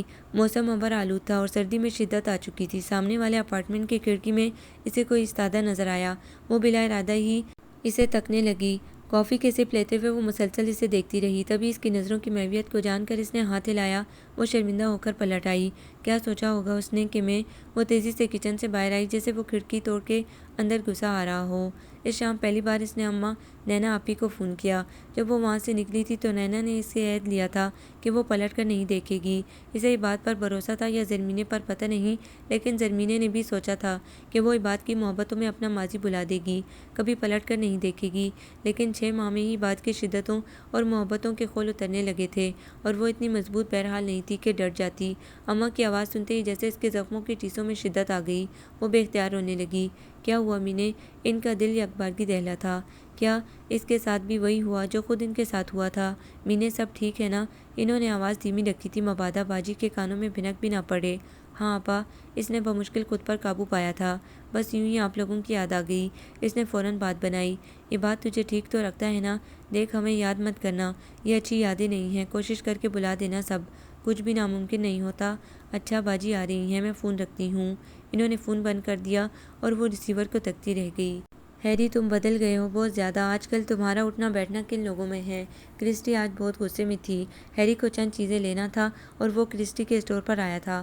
کافی دنوں سے ان کا رابطہ منقطع تھا۔ وہ کئی بار اس کے فلیٹ پر بھی گئی لیکن وہ لاکڈ ملا، فون آف ہوتا تھا، اور آج جب وہ اسے نظر آیا تو وہ پھٹ پڑی۔ اس کی بڑی ہوئی شیو، عجیب ملگے جیسا حلیہ، یہ وہ ہیری تو نہ تھا۔ نہیں تو میں کیوں بدلوں گا اور کس لیے؟ اس نے شاپنگ بیگ کس کر پکڑا تھا جیسے وہ ہاتھوں سے چھوٹ کر نیچے گر جائے گا۔ ہیری، کیا تم کسی اور سے محبت کرنے لگے ہو؟ وہ اس کے سامنے آ کھڑی ہوئی تھی۔ محبت؟ وہ ہنسا۔ یہ محبت وغیرہ کچھ نہیں ہوتی کرسٹی، اصل مزہ تو عشق کرنے میں ہے۔ اس نے باہر جانے کے لیے قدم بڑھائے۔ وہ بھاگ کر مد مقابل آئی۔ میں آج شام تمہارے ساتھ گزارنا چاہتی ہوں اور اس بارے میں کوئی انکار نہیں سنوں گی، اس نے قطعیت سے کہا تھا۔ نہیں، میں شام کو گھر پر نہیں ہوں گا۔ اس نے شاپنگ بیگ دوسرے ہاتھ میں منتقل کیا اور جوتے کی ٹو سے پلر کو ٹھوکر مارنے لگا۔ ہیری، تم شام جہاں بھی گزار دو گے میں وہاں جانا چاہوں گی۔ اوکے، شام کو ملیں گے۔ وہ الٹے قدموں لوٹ گئی اور وہ گھر آ گیا۔ اب اس کرسٹی سے کیسے پیچھا چھڑواؤں؟ اگر اسے پتہ چل گیا کہ میں کہاں جاتا ہوں تو خود تو طوفان کھڑا کرے گی ہی، ساتھ میں پورے ملک میں ہنگامہ مچا دے گی۔ تمام راستے وہ یہی سوچتا رہا تھا اور اسی لیے کرسٹی کے پہنچنے سے پہلے ہی وہ نکل آیا۔ جب وہ لفٹ سے نیچے آ رہا تھا اس نے کرسٹی کو اوپر جاتے دیکھا۔ اس نے شکر ادا کیا کہ وہ اس کے آنے سے پہلے نکل آیا تھا۔ آج کل وہ عمار الحسن کے ساتھ شام کو واک کے لیے جا رہا تھا۔ غیر ارادی طور پر وہ ان کے معاملات زندگی کا مشاہدہ کرنے لگا تھا۔ عمار الحسن اسے آہستہ آہستہ غیر محسوس طریقے سے اسلام کے بارے میں بتاتے رہتے۔ کبھی نبی کریم صلی اللہ علیہ وآلہ وسلم کی عظمت کے بارے میں کوئی واقعہ سنا دیتے، کبھی ان کی تبلیغ میں پیش آنے والی مشکلات کا تذکرہ کرتے۔ ان کے ساتھیوں کا نبی پاک صلی اللہ علیہ وآلہ وسلم سے عشق بیان کرتے اور ان کی گفتگو کا اختتام ہمیشہ اس جملے پر ختم ہوتا: آپ صلی اللہ علیہ وآلہ وسلم وجہ تخلیق کائنات ہیں۔ اور کبھی کبھی بات کرتے ہوئے رک جاتے، پھر تبسم کے ساتھ کہتے: عشق کرنا ہے تو نبی کریم صلی اللہ علیہ وآلہ وسلم سے کرو، اللہ آپ سے محبت کرنے لگے گا، پھر تم عشق کی کرامات دیکھو گے۔ دنیاوی عشق تو دکھ دیتا ہے، رلاتا ہے، یہ عشق تمہیں سکون، سکھ اور راحتیں دے گا۔ بس نبی کریم صلی اللہ علیہ وآلہ وسلم کا دامن تھام لو۔ جو اللہ کے محبوب سے محبت کرے گا، اس کی محبت اس کی رضا خود بخود پالے گا۔ اور اس رات وہ خوب رویا۔ اس کے اندر کی بے چینی نے اسے جی بھر کے رلایا، اسے اس نامکمل عشق نے رلایا جس کو وہ مکمل نہیں کر پا رہا تھا۔ تبھی اگلے روز صبح سویرے ہی وہ عمار الحسن کے گھر پہنچ گیا۔ موسم آج بھی بے حد خراب تھا، برف باری سے راستے بند تھے اور سردی ایسی کہ رگوں میں خون منجمد کیے دیتی تھی۔ وہ اوور کوٹ کی جیبوں میں ہاتھ ڈالے جب عمار الحسن کے گھر کی بیل بجانے کا ارادہ کر رہا تھا، تبھی اس کی نظر پول کے نیچے ایک کٹری نما چیز پر پڑی۔ اسے لگا جیسے وہ کوئی انسانی وجود ہو۔ وہ دھیرے دھیرے اس کی طرف بڑھنے لگا۔ اس قدر خون منجمد کر دینے والی سردی میں کوئی لب سڑک بیٹھا کر بھی کیا رہا تھا؟ لیکن اخلاقیات! اس نے بہت آہستگی سے اس وجود کو چھوا، لیکن اس میں کوئی حرکت نہیں ہوئی۔ اس نے تھوڑی شدت سے کندھا ہلایا اور تبھی وہ وجود لڑک کے پیچھے جا گرا۔ او مائی گاڈ! اس نے مدد کے لیے ادھر ادھر نگاہ دوڑائی۔ اس کی نظر سارجنٹ پر پڑی جو غالباً انہیں دیکھ کر ادھر ہی آ رہا تھا۔ قریب آتے ہی اس نے سارجنٹ کو ساری صورتحال بتائی۔ اس نے جھک کر اس وجود کو سیدھا کیا۔ وہ ایک لڑکی تھی۔ سارجنٹ نے اس کی نبض چیک کی جو ہلکی ہلکی چل رہی تھی۔ ہاسپٹل؟ سارجنٹ نے اسے دیکھ کر کہا۔ وہ تیزی سے اپنی گاڑی ادھر لانے کے لیے چل دیا۔ پھر اس لڑکی کو ہاسپٹل چھوڑنے کے چکر میں اس کے ذہن سے نکل گیا کہ وہ آج عمار الحسن کے پاس کس کام سے صبح صبح آیا تھا۔ وہ لڑکی بے ہوش تھی اور اس کا اتا پتہ بھی معلوم نہیں تھا۔ محض اخلاقیات نبھانے کو وہ دن میں 2 دفعہ ہاسپٹل کے چکر بھی لگانے لگا۔ تیسرے دن اسے ہوش آیا تو ہیری نے شکر ادا کیا۔ ہاسپٹل والے اس سے معلومات لینے لگے۔ میں تمہیں تمہارے گھر چھوڑ آؤں گا۔ ہیری نے اسے تسلی دی تھی، لیکن جیسے ہی ہاسپٹل سے فارغ ہو کر وہ اسے گھر چھوڑنے کی نیت سے گاڑی تک لایا، اس نے انکار کر دیا۔ میں وہاں نہیں جانا چاہتی، اس نے اردو میں کہا تھا، اور ہیری اس کا منہ تکنے لگا۔ میرا مطلب ہے، وہ ٹوٹی پھوٹی انگلش میں اسے اپنا مدعا سمجھانے لگی۔ ہیری کچھ سمجھا اور بہت کچھ نہیں سمجھا۔ اسے یہی سوچا کہ فی الحال وہ اسے اپنے اپارٹمنٹ میں لے جائے، وہاں بیٹھ کر تسلی سے بات ہو سکتی تھی۔ اس کے ساتھ جاتے ہوئے اس لڑکی کے چہرے پر جتنا خوف تھا، ہیری بخوبی دیکھ سکتا تھا، اور تبھی اس نے اس کا نام پوچھا تھا۔ زرمینے، زرمینے فرام پاکستان، اس نے آہستگی سے جواب دیا تو ہیری نے چونک کر اسے دیکھا۔ مسلم؟ یس، وہ مختصراً کہہ کر باہر جھانکنے لگی۔ وہ الجھا الجھا سا گاڑی ڈرائیو کرنے لگا۔ بہت دنوں بعد اس نے آپ ہی کو فون کیا تھا، بلکہ شاید مہینوں بعد۔ اوہ رچ یار، کہاں تھے تم اتنے دنوں سے؟ تم تو غائب ہی ہو گئے۔ عباد اس کی آواز سنتے ہی چہکا تھا۔ اور یہ تمہارا سیل کیوں آف رہنے لگا ہے؟ ساتھ ہی شکایت بھی کی۔ یار تمہاری بیوی کہاں ہے؟ اس نے فوراً پوچھا تھا۔ جو خیال اس کے ذہن میں تھا وہ اس کے بارے میں کنفرم کرنا چاہتا تھا۔ بیوی؟ خیر تو ہے، میری بیوی کی ضرورت تمہیں کیوں پڑ گئی؟ اور وہ کرسٹی کہاں چلی گئی؟ جواباً وہ خباثت سے ہنسا تھا۔ ایسی کوئی بات نہیں، وہ خجالت سے بولا تھا، میں یوں ہی پوچھ رہا تھا۔ وہ پھر ہنسنے لگا۔ کچھ دن پہلے بھاگ گئی۔ اصل میں یہ ٹپیکل پاکستانی مسلم گرلز شائع ہونے کا بڑا ناٹک کرتی ہیں۔ آ جائے گی، جائے گی کہاں؟ دھکے کھا لے ذرا باہر کے اور پھر ٹرینڈ بھی ہو جائے گی۔ ہاں ہاں ہاں، دنیا بڑی ظالم ہے، سب کچھ سکھا دیتی ہے۔ اس نے مصنوعی ٹھنڈی آ بھری تھی۔ ہیری نے گھبرا کر فون بند کر دیا۔ وہ عباد کی گھٹیا فطرت سے بہت اچھی طرح واقف تھا۔ وہ اس کا پرانا کسٹمر تھا، اور پھر جانے کیسے جان پہچان دوستی میں بدل گئی۔ عمروں میں تفاوت کے باوجود جلد ہی ان میں گاڑی چڑھنے لگی۔ وہ کافی سالوں سے یہاں رہائش پذیر تھے، اور یہاں کے رنگ میں مکمل طور پر رنگ جا چکا تھا۔ وہ کیا کرتا تھا، کہاں رہتا تھا، کہاں سے آیا تھا، ہیری نے کبھی جاننے کی ضرورت نہیں سمجھی تھی، اور نہ ہی اس نے بتانے کی۔ کچھ عرصے قبل ہی سے پتہ چلا تھا کہ وہ پاکستانی تھا، وہ بھی تب جب اس نے ہیری کو بتایا تھا کہ وہ پاکستان جا رہا ہے۔ پھر زرمینے کو پسند کرنے سے لے کر شادی تک ساری تفصیلات اس نے فون پر ہیری کو بتائی تھی۔ اس کی واپسی پر اس کے اپارٹمنٹ کو ڈیکوریٹ کرنے کا کام بھی اس نے ہی کیا تھا۔ اس سلسلے میں اس نے انٹرنیٹ سے مدد لی تھی۔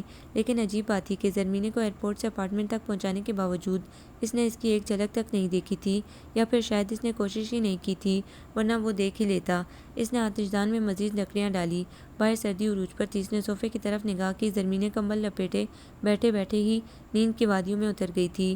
شاید دوائیوں کا اثر بھی باقی تھا۔ وہ سمجھ سکتا تھا کہ زرمینے نے گھر کیوں چھوڑا ہوگا۔ عباد اور اس کے دوست جس طرح ایک دوسرے کی گرل فرینڈز شیئر کرتے تھے، یقیناً انہوں نے اس کے ساتھ بھی یہی کیا ہوگا۔ اور تبھی اسے یاد آیا، کچھ عرصے قبل تک وہ بھی ان باتوں کو برا نہیں سمجھتا تھا، پھر ایک دم سے اس کے اندر کچھ بدلا تھا اور اسے یہ سب برا لگنے لگا تھا۔ عورتیں، شراب، قماربازی، اسے ان سب سے نفرت ہونے لگی تھی۔ پھر رفتہ رفتہ اس نے باہر جانا کم کر دیا تھا، اور وہ عمار الحسن، اوہ اسے یکدم یاد آیا، وہ تو اس روز صبح صبح عمار الحسن سے ملنے گیا تھا۔ اس نے جلدی سے لانگ شوز پہنے، اوور کوٹ چڑھایا اور باہر نکل آیا۔ اس قدر گرم کپڑے پہننے کے باوجود سردی کی لہر اس کی ہڈیوں کے اندر تک اتری تھی۔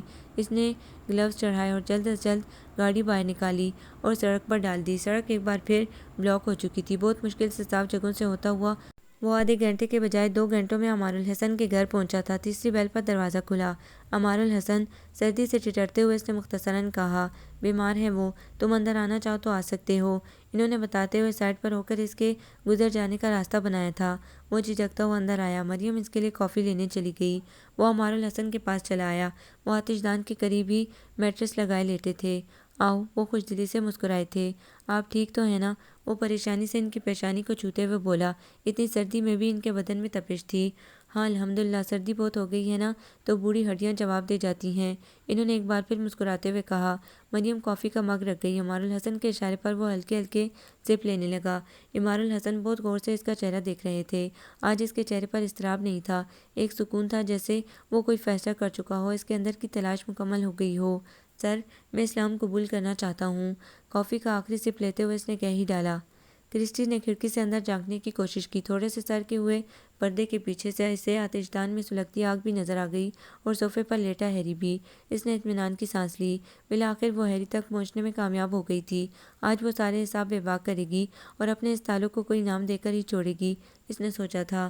آج وہ ہیری کو شادی کے لیے ہر صورت منا لے گی، اور اس کے ذہن میں جو گندگی بھری ہے وہ بھی صاف کر ڈالے گی۔ ڈپلیکیٹ کی سے لاک کھولتے ہوئے اس نے کئی منصوبے بنا لیے تھے۔ اندر داخل ہو کر اس نے دونوں ہاتھ کو آپس میں رگڑا اور ہیری کو جگانے کا طریقہ سوچنے لگی۔ وہ دبے پاؤں چلتے ہوئے صوفے کے قریب آئی، اور تبھی اس کی نظر سائڈ ریک پر رکھی ان کتابوں پر جا پڑی جن کو دیکھ کر اسے شدید جھٹکا لگا تھا۔ وہ ساری کتابیں اسلام کے بارے میں تھی۔ اس نے ایک ایک کتاب کو اٹھا کر دیکھا، پلٹا اور اس کے اندر تک اندھیرا اترتا گیا۔ ہیری مسلمان ہو چکا ہے۔ اسے یاد آیا ایک رات جب وہ ہیری کو مدہوشی کی حالت میں گھر لائی تھی تو اس کی زبان سے اللہ نکلا تھا۔ اسے چند دن اسلام نے بہت پریشان رکھا تھا، لیکن پھر وہ بھول بھال گئی تھی۔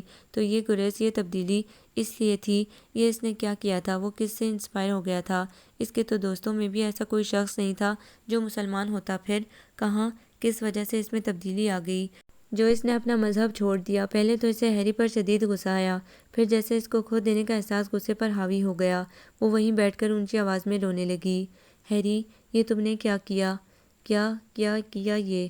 اس کی آواز بلند ہو گئی اور شور کی وجہ سے بے سدھ سوئی زرمینے کی آنکھ کھل گئی۔ یہ کون رو رہا ہے؟ کہیں میں مر تو نہیں گئی؟ اس نے اپنے ہاتھ سے خود کو چھوا اور پھر کمبل اتار کر اٹھ کر بیٹھ گئی۔ کرسٹی صوفے کی پشت پر سر رکھے رو رہی تھی۔ اسے لگا شاید اس کے رونے کی وجہ وہ تھی، اور جیسے ہی کرسٹی کی نظر اس پر پڑی وہ چپ ہو گئی۔ تو ہیری ڈارلنگ، گریس کی ایک وجہ یہ بھی ہے۔ وہ رونا دھونا بھول کر اس کے سامنے آ کھڑی ہوئی۔ زرمینے کو اس کے تیوروں سے خوف آنے لگا۔ وہ اس کو سمجھانا چاہ رہی تھی، اپنے بارے میں بتانا چاہتی تھی، لیکن وہ اس کی زبان سمجھتی تب نہ۔ کرسٹی نے آگے بڑھ کر تڑاک تڑاک اس کے منہ پر تھپڑ مارے اور "یو ڈرٹی بچ" کہہ کر اس کے منہ پر تھوک دیا۔ زرمینے اس حملے کے لیے قطعی طور پر تیار نہیں تھی۔ "میں دیکھ لوں گی تمہیں بھی اور اس نو مسلم کو بھی۔ جینا حرام کر دوں گی میں تم دونوں کا۔ Understand it you". وہ گالیاں بکتی باہر نکل گئی اور زرمینے گال پر ہاتھ رکھے پھوٹ پھوٹ کر رونے لگی۔ اس نے سوچا بھی نہ تھا کہ وہ اس قدر تہی دامہ ہو جائے گی۔ وہ جو اسے بلینک چیک کے عوض بیاہ کر خرید لایا تھا اور اسے ہمیشہ اپنی عزت بنا کر رکھنے کا وعدہ کیا تھا، کیسے بھول گیا تھا سب۔ اسے تو شاید یہ بھی یاد نہیں رہا تھا کہ وہ اس کی بیوی تھی، ورنہ کوئی شوہر اپنی بیوی کسی دوسرے مرد کو سونپتا ہے؟ وہ کم عمر تھی، زندگی کی باریکیوں کو نہیں سمجھتی تھی، لیکن اچھا برا اور غلط صحیح تو جانتی تھی۔ عباد کی زندگی کے اپنے اصول تھے، وہ صرف نام کا مسلمان تھا۔ اس کے خیالات اس معاشرے سے میل کھاتے تھے۔ وہ دوستوں کی بیویاں شیئر کرنے میں عار محسوس نہیں کرتا تھا، تو اسے اس بات کی بھی شرم نہیں تھی کہ اس کا کوئی دوست اس کی بیوی شیئر کرے۔ اس کی روح پر ابھی بھی وہ لمحہ کسی زخم کی طرح دہک رہا تھا جب وہ عباد کا لایا ہوا ڈریس پہن کر باہر نکلتی تھی۔ لباس کے نام پر جو چترے اس نے اپنے جسم پر چپکائے تھے، انہیں لباس کے علاوہ سب کچھ کہا جا سکتا تھا۔ مدہوش کر دینے والی کولون کی مہک، گہرا شوخ میک اپ، اس کا نیم مریم وجود عباد کو کسی بجلی سے کم نہیں لگ رہا تھا۔ آج سب کے ہوش اڑ جائیں گے۔ اس نے سگریٹ کا دھواں اس کے چہرے پر چھوڑا تھا اور تبھی اس نے ڈرتے ہوئے کہا تھا، "عباد، مجھے شرم آ رہی ہے۔ کیا اپنے اس بےہودہ لباس کے ساتھ تمہاری یہ مشائے اندر ہی رہ گئی کیا؟" اس کے لہجے میں نرمی لیکن انداز میں جو چنگاڑ تھی، اس نے اسے دوبارہ بولنے ہی نہیں دیا تھا۔ وہ چپ چاپ اس کے پیچھے آ گئی اور پھر ساری پارٹی میں عباد کے دوستوں کی منظور نظر وہی رہی۔ سب نے اس کی کمر میں ہاتھ ڈال کر خوب ڈانس کیا اور وہ ایک ایک لمس پر سوچتی رہی، شاید طوائف ہونا اس سارے عمل سے کم تکلیف دہ ہوتا ہو۔ اور جب جان اس کا بازو پکڑ کر تقریباً گھسیٹ کر وہاں سے لے جانے کے در پہ ہوا تو زرمینے کی برداشت جواب دے گئی۔ بلا ارادہ ہی اس کا ہاتھ جان پر اٹھ گیا۔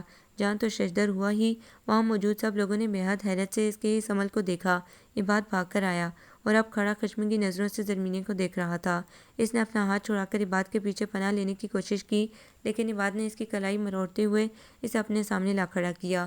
"تمہاری ہمت کیسی ہوئی کہ تم مسٹر جان کے منہ پر تھپڑ مارو؟" وہ گرایا۔ "عباد، یہ مجھے اپنے ساتھ اس سے بولا ہی نہیں گیا۔" آنسوؤں سے حلق میں پھندے پڑنے لگے۔ "تو کیا قیامت آ رہی تھی؟ میں تنگ آ چکا ہوں تمہارے اس رویے سے۔ کیا تم اس طرح کر کے اپنے اوپر لگی طوائف کی چاپ ہٹانا چاہتی ہو؟ یو بچ"۔ اس نے ایک زناٹے دار تھپڑ اسے رسید کیا۔ عباد، وہ ڈبڈبائی آنکھوں سے اسے دیکھ کر رہ گئی۔ "کیا ہو جائے گا اگر تم ایک رات جان کے ساتھ چلی جاؤ گی؟ تم جانتی ہو جان سے مجھے کتنا بڑا فائدہ ملنے والا ہے۔ اتنی دولت ملے گی کہ تمہاری 7 پشتوں نے بھی نہیں کمائی ہوگی۔" وہ گرایا۔ "میں تمہاری بیوی ہوں اور تم خود مجھے ایک رات کسی غیر مرد کے ساتھ گزارنے کو کہہ رہے ہو۔ اسے لگ رہا تھا قیامت بس اب آنے کو ہے۔ بیوی بیوی شٹ، تم جن 3 بولوں پر اتراتی پھرتی ہو، میں ان بولوں کے رشتے سے تمہیں آزاد کرتا ہوں۔ میں تمہیں طلاق دیتا ہوں، طلاق دیتا ہوں، طلاق دیتا ہوں۔ اس نے بڑی شفاقی سے اپنا اور اس کا رشتہ ختم کیا تھا۔ اسے عباد سے اس انتہائی اقدام کی توقع نہیں تھی۔ "اور سن لو، میں نے تمہیں صرف اس رشتے سے آزاد کیا ہے، اپنی غلامی سے نہیں۔ بلینک چیک کے عوض خریدا ہے میں نے تمہیں۔ 1 2 3 نہیں، پورے 80 لاکھ بھرے تھے، اور وہ 80 لاکھ تمہیں پورے کرنے ہوں گے۔ صرف آج ہی نہیں، آج کے بعد ہر رات جہاں میں چاہوں گا وہی گزرے گی تمہاری، اور اگر تم نے بھاگنے کی کوشش کی تو تمہارا مقدر صرف اور صرف موت ہوگی۔ عباد کے چہرے سے نقاب کیا اترا تھا، وہ تو سر تاپا لرز کر رہ گئی تھی۔ نہیں، میں ایسا کبھی نہیں کروں گی، میں وہ عباد کے ہاتھوں میں کھلونا نہیں بنوں گی۔ میں باجی آپا سب کو فون پر بتا دوں گی، وہ مجھے ضرور واپس لے جائیں گی۔ میں عباد کے گھناؤنے کاروبار میں شریک نہیں ہوں گی، کبھی نہیں۔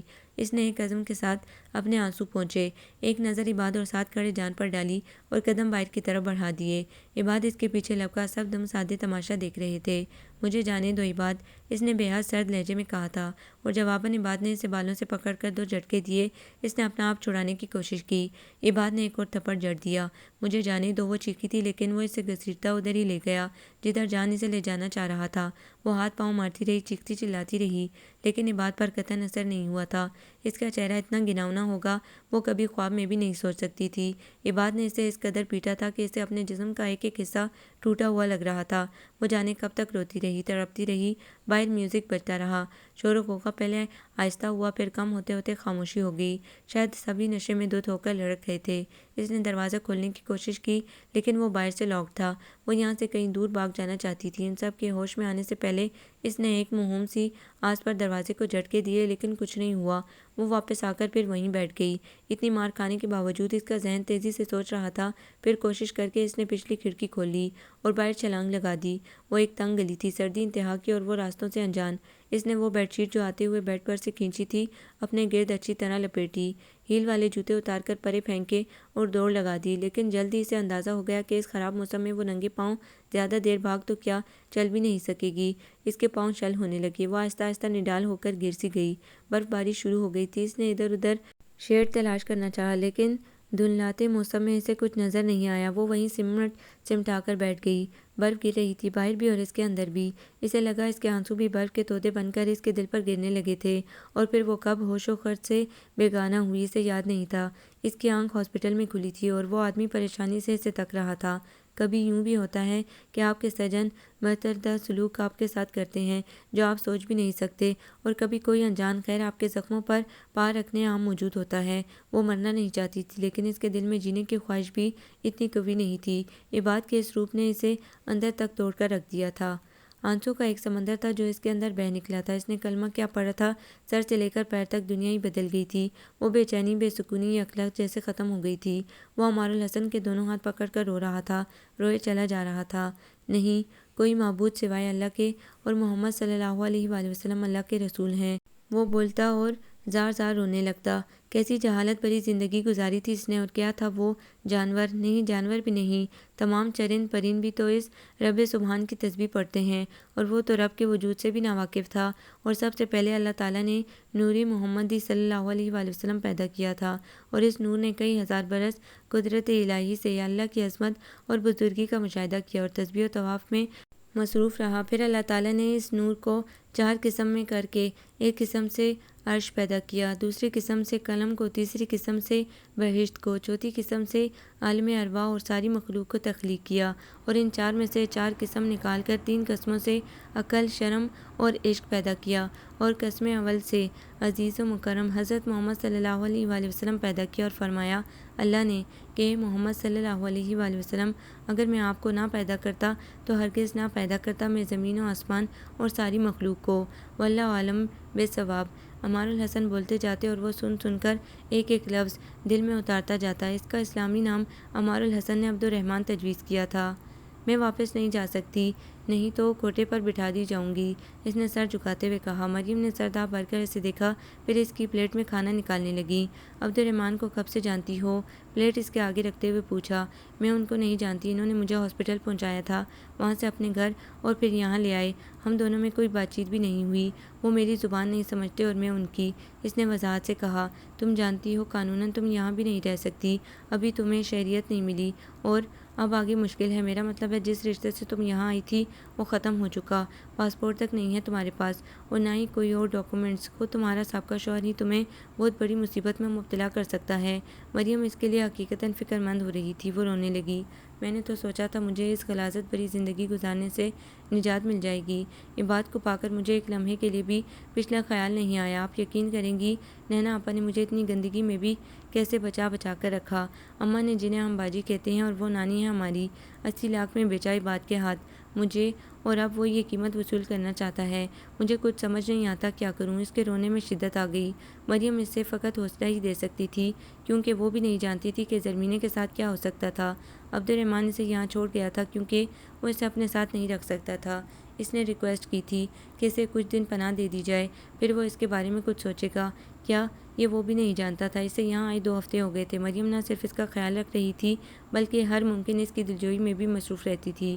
عمار الحسن بھی اس کے ساتھ بہت اچھی طرح پیش آتے تھے، پھر بھی اسے بے شمار سوچیں پریشان کیے رکھتی تھیں۔ اس روز عبد الرحمن آ گیا۔ جب سے وہ اسے یہاں چھوڑ کر گیا تھا، عمار الحسن کے پاس سے ہو کر باہر سے ہی چلا جاتا تھا، کبھی اندر نہیں آیا تھا۔ زرمینے نے خود سے پوچھنے کی کوشش نہیں کی تھی۔ میں عباد سے ملا ہوں، وہ کہنے لگا۔ زرمینے کچھ سمجھ نہ آنے والے انداز میں اسے دیکھنے لگی، پھر اسے یاد آیا زرمینے کو سمجھ نہیں آ رہی۔ وہ مریم کو بتانے لگا۔ تم عباد کو کیسے جانتے ہو؟ مریم نے پوچھا۔ وہ میرا دوست تھا، اس نے تھا پر خاصا زور دیا۔ میں نے فرسٹ ٹائم زرمینے کو تبھی دیکھا تھا جب وہ اس سے شادی کر کے پاکستان سے آیا تھا۔ وہ بہت چیپ انسان ہے۔ کہتا ہے اگر زرمینے دوسری شادی کرنے کے چکروں میں ہے تو وہ ایسا ہرگز نہیں ہونے دے گا، کیونکہ وہ اس بات سے انکار کر دے گا کہ اس نے اپنی بیوی کو طلاق دی ہے۔ مریم پریشانی سے اس کی بات سنتی رہی۔ کیا وہ جانتا ہے کہ زرمینے کہاں ہیں؟ انہوں نے سوال کیا۔ نہیں، لیکن اسے شک ہو چلا ہے کہ میں زرمینے کے بارے میں کچھ نہ کچھ جانتا ہوں۔ اللہ اچھا کرے۔ مریم اتنا کہہ کر زرمینے کو سب بتانے لگی۔ زرمینے کا چہرہ پیلا پڑنے لگا۔ میں کسی صورت اس کے پاس واپس نہیں جاؤں گی، وہ مجھے گناہ کی زندگی گزارنے پر مجبور کر دے گا۔ وہ پھر رونے لگی۔ اللہ پر بھروسہ رکھو، وہ ضرور کوئی نہ کوئی راہ نکالے گا، مریم نے اسے گلے لگا کر تسلی دی تھی۔ وہ آج کل اردو سیکھ رہا تھا، کیوں یہ وہ خود بھی نہیں جانتا تھا، لیکن جہاں اس کی زندگی کے ہر پہلو کا دھارا موڑا تھا وہیں اسے احساس ہوا تھا کہ قرآن مجید کا جتنا مفصل ترجمہ اردو میں ہے شاید دوسری کسی زبان میں نہیں۔ وہ بہت جلد سیکھ گیا تھا۔ 5 وقت کی نماز، قرآن مجید وہ عمار الحسن سے باقاعدگی سے پڑھنے لگا تھا۔ مشکل تھا، ناممکن نہیں، اور پھر جو لگن اس کے اندر آگ لگائی ہوئی تھی، اس کے آگے سب رکاوٹیں ہیچ تھیں۔ اللہ کو پانا ہے تو اس کے محبوب صلی اللہ علیہ وآلہ وسلم سے محبت کرو، عمار الحسن کہتے، اور وہ محبت کی راہوں پر چل پڑتا۔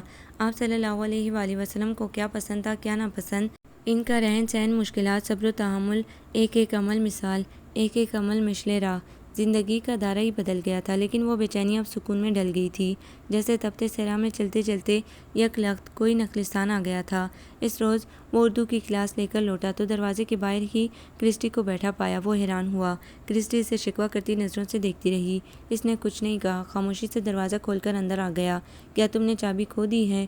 کرسٹی کو پیچھے آتے دیکھ کر اس نے پوچھا۔ Yes I have lost everything, وہ بہت مایوسی سے بولی تھی۔ وہ خاموشی سے فریش ہونے واش روم میں گھس گیا۔ کرسٹی وہیں کھڑی ادھر ادھر دیکھنے لگی، شاید کچھ ایسا دیکھنا چاہ رہی تھی جس کو بنیاد بنا کر وہ ہیری کی طبیعت صاف کر سکے۔ وہ تولیے سے منہ پونچھتا باہر آیا۔ کافی لوگ گی؟ اس نے پوچھا۔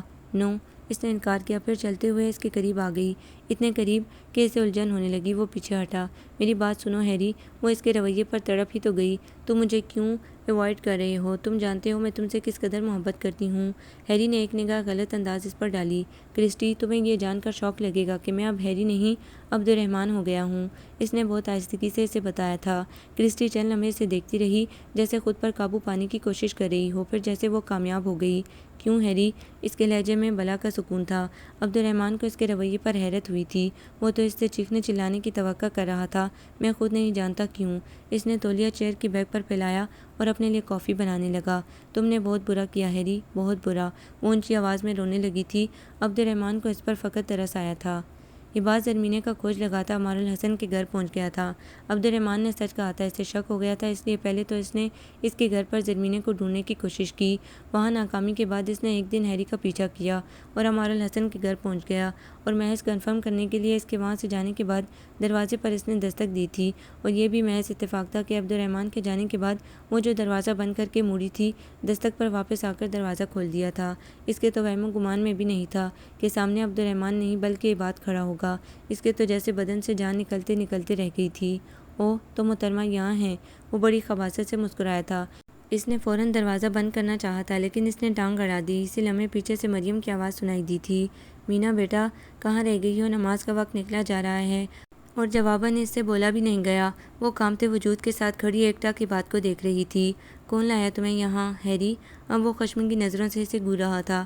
اس نے نفی میں سر ہلایا۔ جھوٹ مت بکو، وہ گرایا۔ میرے ساتھ چل رہی ہو یا نہیں؟ اس کے منہ سے بے اختیار نکلا اور وہ الٹے قدموں پیچھے ہٹنے لگی۔ کون ہے مینا وہاں؟ مریم نے پھر آواز لگائی تھی اور اب کہ اسے جیسے ہمت ملی آنٹی وہ پوری قوت سے چلائی تھی اور مریم جلدی سے سلام پھیر کر گھبرا کر باہر نکلی۔ کیا ہوا؟ انہوں نے تھر تھر کانپتی زرمینے کو دونوں بازوؤں سے تھاما۔ اس نے اسی کیفیت میں ہاتھ سے دروازے کی طرف اشارہ کیا لیکن اب وہاں کوئی نہیں تھا۔ مریم اسے سہارا دے کر اندر لے آئی، اسے پانی پلایا۔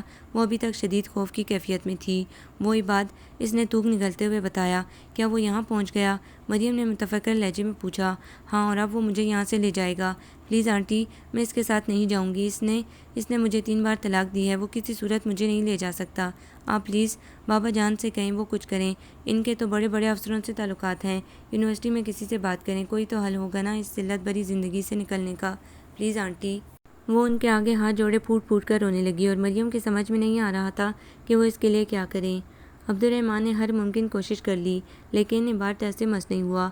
80 نہیں 1 لاکھ پاؤنڈز یا زرمینے۔ ویسے یار اتنی نایاب تو نہیں تھی وہ لڑکی، اور میں کتنا پاگل، عشق میں اندھا ہو کر اتنی مہنگی بیوی خرید لایا، لیکن اس میں کوئی شک نہیں وہ ہے ہی لاکھوں میں ایک۔ کیا حسن بلا خیز ہے، اندھا کر دینے والا۔ بائی دا وے، تم اتنی منت کیوں کر رہے ہو؟ کیا پسند آ گئی ہے یار؟ اگر ایسی بات ہے تو رکھ لو 2-4 دن، اب یاروں سے کیا حساب کتاب؟ آج تک میں نے تم سے کوئی حساب کتاب کیا ہے کیا؟ میری چیز تمہاری، تمہاری میری، رکھ لو، جب دل بھر جائے مجھے فون کر دینا، میں آ کر لے جاؤں گا۔ اس نے خباثت کی انتہا کر دی تھی، لیکن عبدالرحمن بھی آج شاید ہر صورت اس قصے کو ختم کرنے کے در پہ تھا۔ اس نے کچھ سوچا پھر پیشکش کر دی۔ اگر میں زرمینے سے شادی کرنا چاہوں تو؟ ہیں؟ وہ حیرت زدہ رہ گیا۔ تم اس سے شادی کرو گے، مگر کیوں؟ میں اپنا سوال دہراتا ہوں۔ وہ اسی سنجیدگی سے گویا ہوا۔ تو اس نے شاطرانہ انداز میں نظریں گھمائی۔ تو زرمینے کو طلاق دینے کے 1 لاکھ پاؤنڈز میں اسے یہاں لایا، 6 مہینے اس کا خرچ اٹھایا، وغیرہ وغیرہ۔ تم خود حساب لگا لو گے۔ اب دیکھو نا، جب میں نے زرمینے کی ماں سے اس کا رشتہ مانگا تو اس نے پوچھا تھا کیا دو گے، اور میں نے بلینک چیک انہیں تھما دیا تھا۔ میرے 25 سالوں کی کمائی ایک لمحے میں اس نے بینک سے نکلوا لی۔ دوبارہ اتنی رقم جمع کرنے میں مجھے پھر سے 25 نہیں تو 20 سال تو لگیں گے ہی، اور کون جیتا ہے تیری زلف کے سر ہونے تک۔ وہ انتہائی بونڈے پن سے ہنسا تھا۔ مجھے تحریری طور پر طلاق نامے کے کاغذات، اس کا پاسپورٹ اور باقی سارے ڈاکومنٹس چاہیے۔ 1 ہفتے بعد تمہیں رقم مل جائے گی، میرا انتظار کرنا اور اعتبار بھی۔ وہ کہہ کر باہر کی جانب بڑھا۔ میں نے تمہیں بتایا نا، اتنی زیادہ قیمت نہیں ہے اس طوائفزادی کی، وہ تو چند سکوں کے عوض۔ عباد نے پھر کہنا چاہا تھا۔ بس، وہ پلٹ کر دھاڑا تھا، اس سے آگے کچھ نہیں۔ تمہیں تمہاری رقم مل جائے گی، تم کاغذات تیار کرواؤ۔ اس کے لہجے میں ایسا کچھ تھا کہ عباد کو اس سے عجیب سا خوف محسوس ہوا تھا۔ وہ خاموشی سے اسے جاتا دیکھنے لگا۔ پھر اس کا بینک ڈپازٹ، فلیٹ اور بار کو بیچ کر بھی مطلوبہ رقم حاصل نہیں ہوئی تھی۔ تم نے سب کچھ بیچ دیا، اب کرو گے کیا اور رہو گے کہاں؟ عمار الحسن نے فکر مندی سے پوچھا تھا تو وہ مسکرا دیا۔ آپ خود ہی تو کہتے ہیں اللہ سب کام بنانے والا ہے، تو یقیناً اس نے میرے لیے کچھ اچھا ہی سوچا ہوگا۔ بے شک اللہ جسے چاہے ہدایت دیتا ہے، عمار الحسن نے سوچا تھا۔ پورے ہو گئے پیسے؟ انہوں نے پوچھا۔ ہو جائیں گے، 10,000 پاؤنڈز کم ہیں۔ میں نے ایک دوست سے بات کی ہے، اس نے دھیمے سے جواب دیا، کیونکہ اسے کوئی خاص توقع نہیں تھی۔ سب جان گئے تھے کہ اس نے اپنا بار اور فلیٹ بیچ دیا ہے، اور کچھ لوگوں تک اس کے مسلمان ہونے کی بھی خبر پہنچ چکی تھی۔ کرسٹی ایسی دوست تھی جو اسے پوری رقم بھی دے سکتی تھی، لیکن وہ اس کے پاس جانا نہیں چاہ رہا تھا۔ اس کے عزائم جارحانہ تھے، اس کا اظہار وہ اس کے سامنے کر بھی چکی تھی۔ کچھ تو کرنا ہی ہوگا۔ اس نے عمار الحسن سے اجازت چاہی، تبھی انہوں نے ایک چیک اس کی طرف بڑھایا۔ وہ سوالیہ نظروں سے اسے دیکھنے لگا۔ بقیہ رقم ہے، کچھ حصہ مجھے بھی اس کار خیر میں ڈالنے دو، انہوں نے کہا تو اس نے چیک تھام لیا۔ بے شک اللہ بہت بڑا کارساز ہے، اس کا دل جھوم اٹھا۔ اس نے 6 ماہ میں عربی اور اردو کے کورسز کر لیے تھے۔ وہ اب بڑی روانی سے اردو بولنے لگا تھا اور عربی بھی سمجھنے لگا تھا۔ صرف پہلے 2 سپارے عمار الحسن نے اسے پڑھائے تھے، باقی وہ خود سے پڑھنے لگا تھا۔ پھر تقریباً 9 ماہ میں اس نے قرآن پاک بھی ختم کر لیا۔ اس نے ترجمہ بھی ساتھ ہی پڑھا تھا، اور اب عمار الحسن اسے تفسیر کی تعلیم دے رہے تھے۔ وہ ایک ہاسٹل میں رہائش پذیر تھا اور وہیں پر ہی چند لڑکوں کو وہ ٹیوشن دینے لگا تھا۔ شام کو پیٹرول پمپ پر چلا جاتا، کچھ رقم ماں سے بھی مل جاتی، سو گزر بسر خوب ہونے لگی تھی۔ زرمینے کے تمام کاغذات بھی مل گئے تھے اور عمار الحسن اسے قرآن پاک کی تعلیمات بھی دینے لگے تھے۔ زندگی ایک ڈگر پر چل نکلی تھی۔ کرسٹی نے بہت شور مچایا تھا، پھر منت سماجت پر اتر آئی تھی۔ تم لوٹ چلو ہیری، اس دنیا میں بہت کچھ ہے، دولت، محبت، اسٹیٹس، کیا غریبوں والی زندگی گزار رہے ہو؟ اس زندگی میں سب کچھ ہے۔ وہ مسکرایا تھا۔ اطمینان، سکون اور یہ امید کہ میں اس نبی صلی اللہ علیہ وآلہ وسلم کا امتی ہو گیا ہوں اور وہ مجھے بخشوا لیں گے۔ یہ جو بھی تم بول رہے ہو، اصل میں تمہارا علاج کسی سائیکیٹرسٹ سے ہونا ضروری ہو گیا ہے۔ اور یہ تم کیا کہہ رہے ہو؟ کیا ہم نبی صلی اللہ علیہ وآلہ وسلم کو نہیں مانتے؟ یسوع مسیح علیہ السلام ہمارے باپ ہیں، ہمارے لیے وہ صلیب پر چڑھ گئے اور عبدالرحمن نے بات کاٹ دی۔ میں اس بحث میں نہیں پڑتا، بے شک وہ بھی نبی ہیں اور ایمان کا ایک جزو سب نبیوں پر ایمان لانا ہے، لیکن تکمیل تو حضرت محمد صلی اللہ علیہ وآلہ وسلم پر ہوتی ہے اور بخشش بھی انہی کے وسیلے سے ہوگی۔ کرسٹی سوچو، یہ ساری کائنات اس کی ایک ایک چیز بنی ہی اس لیے ہے کہ وہ سونا نبی صلی اللہ علیہ وآلہ وسلم اس دنیا میں آنا تھا۔ میرا خیال ہے تم خواہ مخواہ مجھ پر اپنا ٹائم ویسٹ کر رہی ہو۔ تم اپنی زندگی انجوائے کرو، میں کیا ہوں کیسا ہوں یہ سوچنا چھوڑ دو، بلکہ میرا خیال تک اپنی زندگی سے اپنے ذہن سے نکال دو۔ میں جن راستوں کا مسافر ہوا ہوں وہ تم تک یا کسی بھی اور عورت تک نہیں آتا۔ میری منزل کچھ اور ہے، میرا مقصود کچھ اور ہے۔ اور کیا وہ لڑکی، وہ جس کو تم نے اپنا سب کچھ بیچ کر بچایا ہے، وہ اس کی بات کاٹ کر تلخی سے گویا ہوئی تھی۔ نہیں، وہ محض انسانیت تھی، وہ پرسکون تھا۔ انسانیت میں دیکھتی ہوں یہ ڈھونگ کب تک چلے گا تمہارا؟ وہ غصے سے پاؤں پٹکتی وہاں سے چلی گئی تھی۔ اس کی آنکھوں میں آنسو آ گئے۔ میرا رب جانتا ہے کہ یہ ڈھونگ نہیں، یہ سچ ہے۔ اے میرے اللہ، مجھے ہمت دینا، میں اس راستے پر ثابت قدمی سے چل سکوں، کوئی شیطانی طاقت، نفسانی خواہش مجھے اس راستے سے بھٹکا نہ سکے۔ وہ دعا مانگتا رہا اور روتا رہا۔ عمار الحسن نے اسے مریم سے نکاح کرنے کا مشورہ دیا تھا، اسے ایک پناہ گاہ میسر آ جائے گی اور تمہیں ایک اچھی رفیق۔ انہوں نے اسے دیکھتے ہوئے کہا تھا، لیکن اس نے سہولت سے منع کر دیا۔ شادی اس کی منزل نہیں تھی، اس کی طلب کچھ اور تھی۔ سوچ لینا بیٹا، وہ بے سہارا ہے اور مجھے امید ہے تم اس کے لیے بہتر سہارا ثابت ہوگے۔ انہوں نے ایک بار پھر کہا تھا، لیکن وہ انہیں کسی جھوٹی امید میں مبتلا نہیں رکھنا چاہتا تھا۔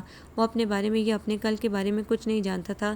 فی الوقت تو اسے ایک ہی طلب تھی اور وہ اسی طلب کو پانا چاہتا تھا۔ وہ ان گلیوں کی خاک کو چومنا چاہتا تھا جہاں کبھی وہ مبارک قدم اترے تھے۔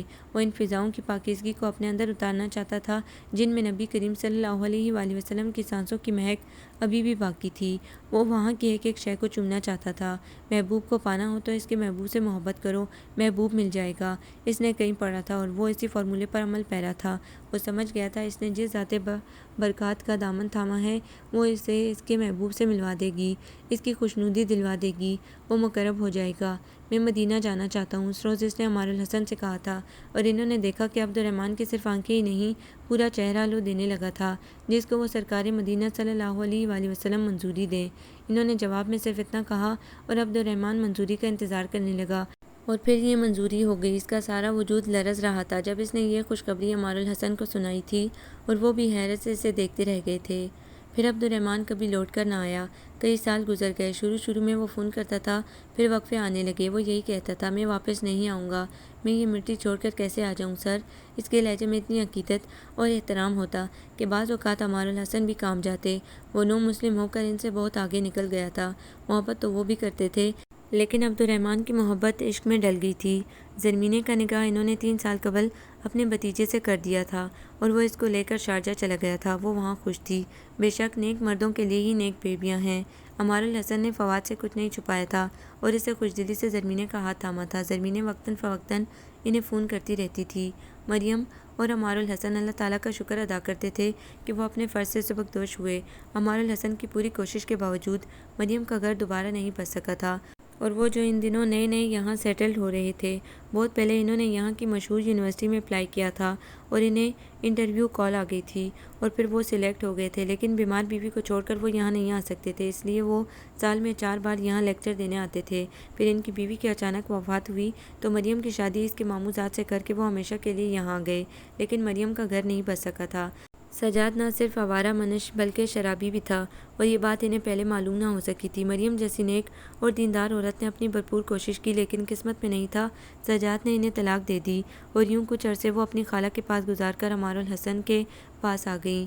انہوں نے اپنی زندگی سے سمجھوتا کر لیا تھا۔ عمار الحسن نے بتیری کوشش کی تھی کہ وہ دوبارہ شادی کر لیں، لیکن انہوں نے انکار کر دیا تھا۔ ایک تجربہ کافی ہے بابا جان، انہوں نے باپ کی گود میں سر رکھتے ہوئے کہا تھا۔ پھر جب ہیری نے ان کے پاس آنا شروع کیا تو وہ اس سے بیٹوں کی طرح چاہنے لگی، اور پھر عمار الحسن کی تربیت نے اسے سیدھے راستے پر لا کھڑا کیا۔ وہ ہمیشہ اس کی ثابت قدم رہنے کی دعا کیا کرتی تھیں، اور اب اتنا عرصہ گزر گیا تھا، اس کا کچھ اتا پتہ نہیں تھا۔ عمار الحسن اب لاغر ہو گئے تھے، بڑھاپے نے ان پر چڑھائی کر دی تھی، بینائی بھی کم ہو گئی تھی۔ خود مریم کو جوڑوں کے درد نے آ گھیرا تھا۔ وہ تو کسی سے عبدالرحمن کا پتہ بھی نہیں کروا سکتے تھے کہ وہ کہاں ہیں، کس حال میں ہیں۔ وقت گزرنے کے ساتھ بھی ان دونوں کی گفتگو میں عبدالرحمن اور زرمینے کے ذکر میں کمی نہیں آئی تھی۔ وہ اب بھی انہیں اسی طرح یاد کرتے تھے۔ پھر ایک دن عمار الحسن کے نام ایک چٹھی آئی۔ ان کے دل نے کہا ہو نہ ہو یہ عبدالرحمن کی ہی چٹھی ہے، اور ایسا ہی تھا۔ انہوں نے جلدی پڑھنا شروع کیا۔ لکھا تھا، میرے عظیم محسن، السلام علیکم۔ آپ بھی حیران ہوں گے کہ میں کس قدر احسان فراموش نکلا کہ پلٹ کر آپ کو یاد بھی نہیں کیا۔ ایسی بات نہیں، میں نے آپ کو پل پل یاد کیا، اور جب بھی دعا کے لیے ہاتھ اٹھائے آپ ان دعاؤں میں ضرور شامل ہوئے۔ میرے محسن، میری زندگی ایک بے آب و گیا صحرا تھی، اور میں گناہوں کی دلدل میں اس قدر غرق تھا کہ بچ پانے کی کوئی امید نہیں تھی۔ میری زندگی بار، جوا خانہ اور عورتوں کے گرد گھومتی تھی۔ میں جانتا ہی نہیں تھا کہ گناہ اور ثواب کیا ہوتا ہے، اس لیے کہ ایک تو میں نے آج تک اپنے جنم دینے والے کو نہیں دیکھا، ایک میٹرنیٹی ہوم میں جانے کون مجھے چھوڑ گیا۔ ہمارے معاشرے میں جائز اور ناجائز کا تصور نہیں تھا۔ مادر پدر آزاد معاشرے میں تو شادیاں ہوتی ہی انڈرسٹینڈنگ کے بعد ہیں، اور اس دوران پیدا ہونے والے بچے ناجائز نہیں کہلاتے، اور پیرنٹس ان کو اون کرتے ہیں۔ پھر جانے کون کس خوف کے تحت مجھے وہاں چھوڑ گیا، کیسے پلا بڑا، یہ ایک الگ داستان ہے۔ بہرحال میں ایک سیلف میڈ انسان تھا۔ پھر ایک دن ایک عجیب حال شخص میرے بارے میں آیا۔ وہ سر سے لے کر پیر تک عجیب حالت میں تھا، سر کے بال الجھے، لمبا مگر صاف ستھرا، چوگا سفید گورا رنگ اور ہلکی ہلکی داڑھی میں اسے کوئی ہیپی سمجھا۔ وہ ایک ٹیبل پر بیٹھ گیا اور بیئر کا آرڈر دیا۔ میرے بار میں سب ویٹریس تھیں اور انتہا کی خوبصورت۔ جینی نے اسے سرو کی۔ اس نے ایک گلاس بھرا اور اپنے سامنے رکھ لیا، پھر اس پر نظر جما کر بیٹھ گیا۔ میں غیر ارادی طور پر اسے دیکھنے لگا۔ میرے خیال سے تو اس نے پوری بوتل ختم کر کے اٹھنا تھا، لیکن وہ اسی ایک گلاس کو سامنے رکھے اس پر نظریں جمائے بیٹھا رہا۔ پھر اٹھا اور گلاس کو سنک میں انڈیل دیا۔ واپس آ کر اس نے دوبارہ گلاس بھرا، پھر ویسے ہی بیٹھ گیا۔ اس نے کئی بار ایسا کیا، یہاں تک کہ بوتل خالی ہو گئی۔ اس نے پیمنٹ کی اور اٹھ کر چلا گیا۔ پھر ایسا روز ہونے لگا۔ مجھے اس آدمی میں کچھ دلچسپی محسوس ہونے لگی۔ پھر ایک دن میں اس کے پاس جا بیٹھا اور اس کے ایسا کرنے کی وجہ پوچھی۔ وہ کچھ نہیں بولا، اپنے کام میں منہمک رہا۔ مجھے تجسس نے آ گھیرا، اور پھر ایک دن میں نے اسے بولنے پر مجبور کر دیا۔ تمہیں سمجھ نہیں آئے گی یہ بات، اس نے کہا، یہ اللہ اور شیطان کا معاملہ ہے۔ اللہ، یو مین گاڈ؟ میں نے اللہ پہلی دفعہ سنا تھا۔ اس نے انگلش میں گفتگو کرنے کے باوجود اللہ بولا تھا۔ نو، گاڈ نہیں، اللہ۔ اس نے ہاتھ اٹھا کر کہا، میں آج کل کرائسس میں ہوں، میرا کاروبار ڈوب گیا، قرض خواہوں نے میری جان عذاب کر دی، اور ایسے میں میرے اندر کے شیطان نے مجھے بغاوت پر اکسا دیا ہے۔ بولتا ہے تم جو اتنی نمازیں پڑھتے ہو، زکوٰۃ دیتے ہو، صدقات دیتے ہو، اس کے باوجود تمہارے رب نے تمہاری پرواہ نہیں کی، تمہیں رنج و الم میں مبتلا کر دیا۔ چلو میرے ساتھ چلو، میں تمہیں ایک دوسری دنیا میں لے چلتا ہوں جہاں یہ سب رنج و الم نہیں ہوں گے۔ شیطان میرا بازو پکڑ کر یہاں لے آیا۔ میں نے کبھی شراب کو ہاتھ نہیں لگایا تھا، لیکن شیطان کے بہلاوے دل فریب تھے۔ میں نے جیسے ہی جام بھرا اور اس کو اٹھانے کے لیے ہاتھ بڑھایا، میں نے دیکھا میرے سینے کی بائیں طرف میرا اللہ تھا۔ میرا وجود لرز گیا، میری ہمت نہیں پڑی کہ وہ جام اٹھا کر لبوں سے لگا لوں۔ اب وہ رکا۔ اس نے جام اٹھایا اور سنک میں انڈیل دیا۔ اب شیطان میرے سامنے بیٹھتا ہے، میرے دل میں وسوسے ڈالتا ہے، لیکن جب جام میرے ہونٹوں کے بجائے سنک کو چھو آتا ہے تو اسے تکلیف ہوتی ہے۔ وہ رو رو کر مجھے میرے مصائب کے بارے میں بتاتا ہے، میری تکلیفوں کو دہراتا ہے، اور ایسا وہ بوتل ختم ہونے تک کرتا رہتا ہے۔ لیکن میرا اللہ ہر روز مجھے بچا لیتا ہے، اور اس بات کی اس کو بہت تکلیف ہوتی ہے، اور میں محض شیطان کو تکلیف دینے کے لیے ایسا کرتا ہوں۔ تو تم مت آیا کرو یہاں اگر ایسی بات ہے۔ میں نے اسے سمجھانا چاہا، وہ ہنسنے لگا۔ جس تن لگیا عشق کا مال، تم نہیں سمجھو گے، تیرے عشق نچایا کر تھیا تھیا۔ وہ اٹھ کر گول گول گھومنے لگا۔ تب مجھے اس کی بات کی سمجھ نہیں آئی، سوائے اس کے کہ جب وہ شراب پینا چاہتا ہے تو اللہ اس کے سامنے آ کھڑا ہوتا ہے۔ میں سمجھا اللہ اور گاڈ دو مختلف ہیت ہیں، کیونکہ اس نے بھی یہی کہا تھا، گاڈ نہیں اللہ۔ اس روز میں نے چلتے پھرتے بے خودی میں کئی بار لفظ اللہ دہرایا، اور ہر بار مجھے اپنے اندر عجیب سی بے چینی محسوس ہوئی۔ اگلے کئی روز تک وہ نہیں آیا۔ میں اس کا انتظار کرتا رہا، حتیٰ کہ مہینے بیت گئے۔ میرے اندر کی بے چینی میں اضافہ ہوتا رہا۔ میں اس سے ملنا چاہتا تھا، اس سے اللہ اور گاڈ کا فرق معلوم کرنا چاہتا تھا۔ میں جانتا تھا گاڈ ویزیبل ہے، مختلف شکلوں، مختلف صورتوں میں ہمیں کہیں نہ کہیں نظر آ ہی جاتا ہے، لیکن اللہ کیسا ہے؟ کیا وہ دکھتا ہے؟ دکھتا ہے تو کیسا؟ وہ بولتا ہے تو کیا؟ میں جیسے جیسے سوچتا جاتا، میرے اندر کی بے چینی بڑھتی جاتی اور میں پاگل ہونے لگتا۔ مجھے برے کاموں سے الجھن ہونے لگی۔ میں زیادہ وقت تنہائی میں گزارنے لگا، لیکن مجھے میرے سوالوں کا جواب کہیں نہ مل سکا۔ پھر ایک دن وہ آ گیا۔ میں اب بار میں کبھی کبھی جاتا تھا۔ اس روز بھی میرا جانے کا موڈ نہیں تھا کہ بار سے فون آ گیا۔ کوئی کسٹمر مجھ سے ملنے پر بضد تھا۔ میرے دل نے گواہی دی، یہ وہی ہے۔ میں باغم باغ بار پہنچا۔ وہ اپنی مخصوص ٹیبل پر بیٹھا تھا۔ کاؤنٹر بوائے نے میرے سوالیہ نگاہوں کے جواب میں اس طرف اشارہ کیا۔ میں جیسے ہی کرسی کھینچ کر اس کے سامنے بیٹھنے لگا، اس نے ایک نگاہ مجھ پر ڈالی، پھر کڑک کر بولا، ملا جواب؟ پھر خود ہی بولا، نہیں نا، یہ کہہ کر وہ ہنسنے لگا۔ پھر میرا وجود لرزنے لگا، جانے کیوں ایک عجیب سا خوف مجھ پر طاری ہو گیا۔ بے وقوف، باہر کہاں ٹکرے مارتا پھرتا ہے؟ اپنے اندر جھانک، ٹٹول کر دیکھ، تجھے اللہ ہی اللہ نظر آئے گا۔ تو ڈھونڈ تو صحیح، تیرے روم روم میں نہ بسا ہو تو کہنا، ڈھونڈ، یہاں ڈھونڈ۔ اس نے میرے سینے پر ہاتھ مارا، میرا سارا وجود لرزنے لگا۔ یہاں ملے گا تجھے اللہ، بس دیکھنے والی نظر لا، پھر دیکھ تیری دنیا کیسے بدلے گی۔ اور میں اس تلاش میں نکل پڑا۔ میں نے کتابیں پڑھی، مسجدوں میں گیا، بہت سارے مسلم سے بھی ملا، لیکن میرے اندر سے اٹھتے سوالوں کا جواب کہیں نہ ملا۔ پھر آپ سے ملاقات ہوئی اور ایک دن میں مسلمان ہو گیا، لیکن پھر میرے دل میں یہ سوال پیدا ہونے لگا، کیا صرف کلمہ پڑھنے سے انسان مسلمان ہو جاتا ہے؟ نہیں، بہت سارے کلمہ گو ایسے ہیں جن کے اندر کی سیاہی جوں کی توں ہے۔ وہ سجدے تو کرتے ہیں لیکن دکھاوے کے لیے، وہ قرآن تو پڑھتے ہیں لیکن عمل کرنے کے لیے نہیں، بلکہ اپنے سے کم علم والوں پر رعب ڈالنے کے لیے، انہیں ڈرانے کے لیے۔ وہ صرف لوگوں کو ڈراتے ہیں اللہ کے عذاب سے، جہنم کی آگ سے، بچھوؤں سے، سانپوں سے، آگ کے گرزوں سے۔ انہوں نے رب تعالیٰ کو قہار و جبار بنا کر پیش کیا ہے، جبکہ وہ تو رحیم و کریم ہے اور سب سے بڑھ کر رحمان ہے۔ تو تم اپنے پروردگار کی کون کون سی نعمتوں کو جھٹلاؤ گے؟ کوئی جنت کی بات نہیں بتلاتا، کوئی مبشر نہیں، سب منذرین ہیں۔ کوئی نہیں، وہ کس قدر مہربان ہے۔ میں شکر گزار ہوں اس آدمی کا کہ جس نے میرے دل میں اللہ کا خیال ڈالا۔ میں آپ کا احسان مند ہوں کہ آپ کی بدولت میں اس عظیم ترین مذہب میں داخل ہوا اور رسول کریم صلی اللہ علیہ وآلہ وسلم کی کفالت میں آ گیا۔ میں نے اللہ سے محبت اس سے ڈر کر نہیں کی، اس کی بے شمار رحمتوں اور نعمتوں کے عوض ایک شکرانہ دیا ہے۔ میں نے محبوب سے محبت کر کے محب تک پہنچنے کا راستہ ڈھونڈا ہے۔ میں یہاں مدینہ منورہ میں ہوں، معطر فضاؤں میں سانس لیتا ہوں، خاک مدینہ کو چومتا ہوں اور اس سعادت پر خوش ہوں کہ مجھے اللہ نے اس گھر کی صفائی کے لیے چن لیا ہے۔ میں جتنی بار یہاں صفائی کرتا ہوں، مجھے اپنے قلب سے اپنے وجود سے گناہوں، غفلت اور گمراہی کی گرد چھوٹتی محسوس ہوتی ہے۔ میرے لیے دعا کریں کہ میرا خاتمہ بالایمان ہو۔ فقط عبد الرحمن۔ عمار الحسن نے خط پڑھ کر طے کیا تو ان کی آنکھوں سے سیل رواں جاری تھا۔ انہیں عبد الرحمن پر عشق آ رہا تھا۔ وہ تمام عمر اس مقام پر نہیں پہنچ سکے تھے جہاں عبد الرحمن چند سالوں میں پہنچ گیا تھا۔ بے شک وہ جسے چاہے عزت دے۔ عبد الرحمن کا عشق پختہ تھا۔ انہوں نے اپنا آپ ٹٹولا، ان کے عشق میں ابھی تک دنیا داری تھی۔ وہ اٹھے اور وضو کر کے جائے نماز پر کھڑے ہو گئے۔ ان کے ذہن میں ایک ہی دعا تھی، یا الہی میرے ہر وضو کے ساتھ میرے اندر کی سیاہی بھی دھو دے۔ آپ کو یہ ناول کیسا لگا؟ کمنٹس میں اپنی رائے ضرور دیں۔ ہمارے چینل کو لائک کریں، سبسکرائب کریں، شیئر کریں۔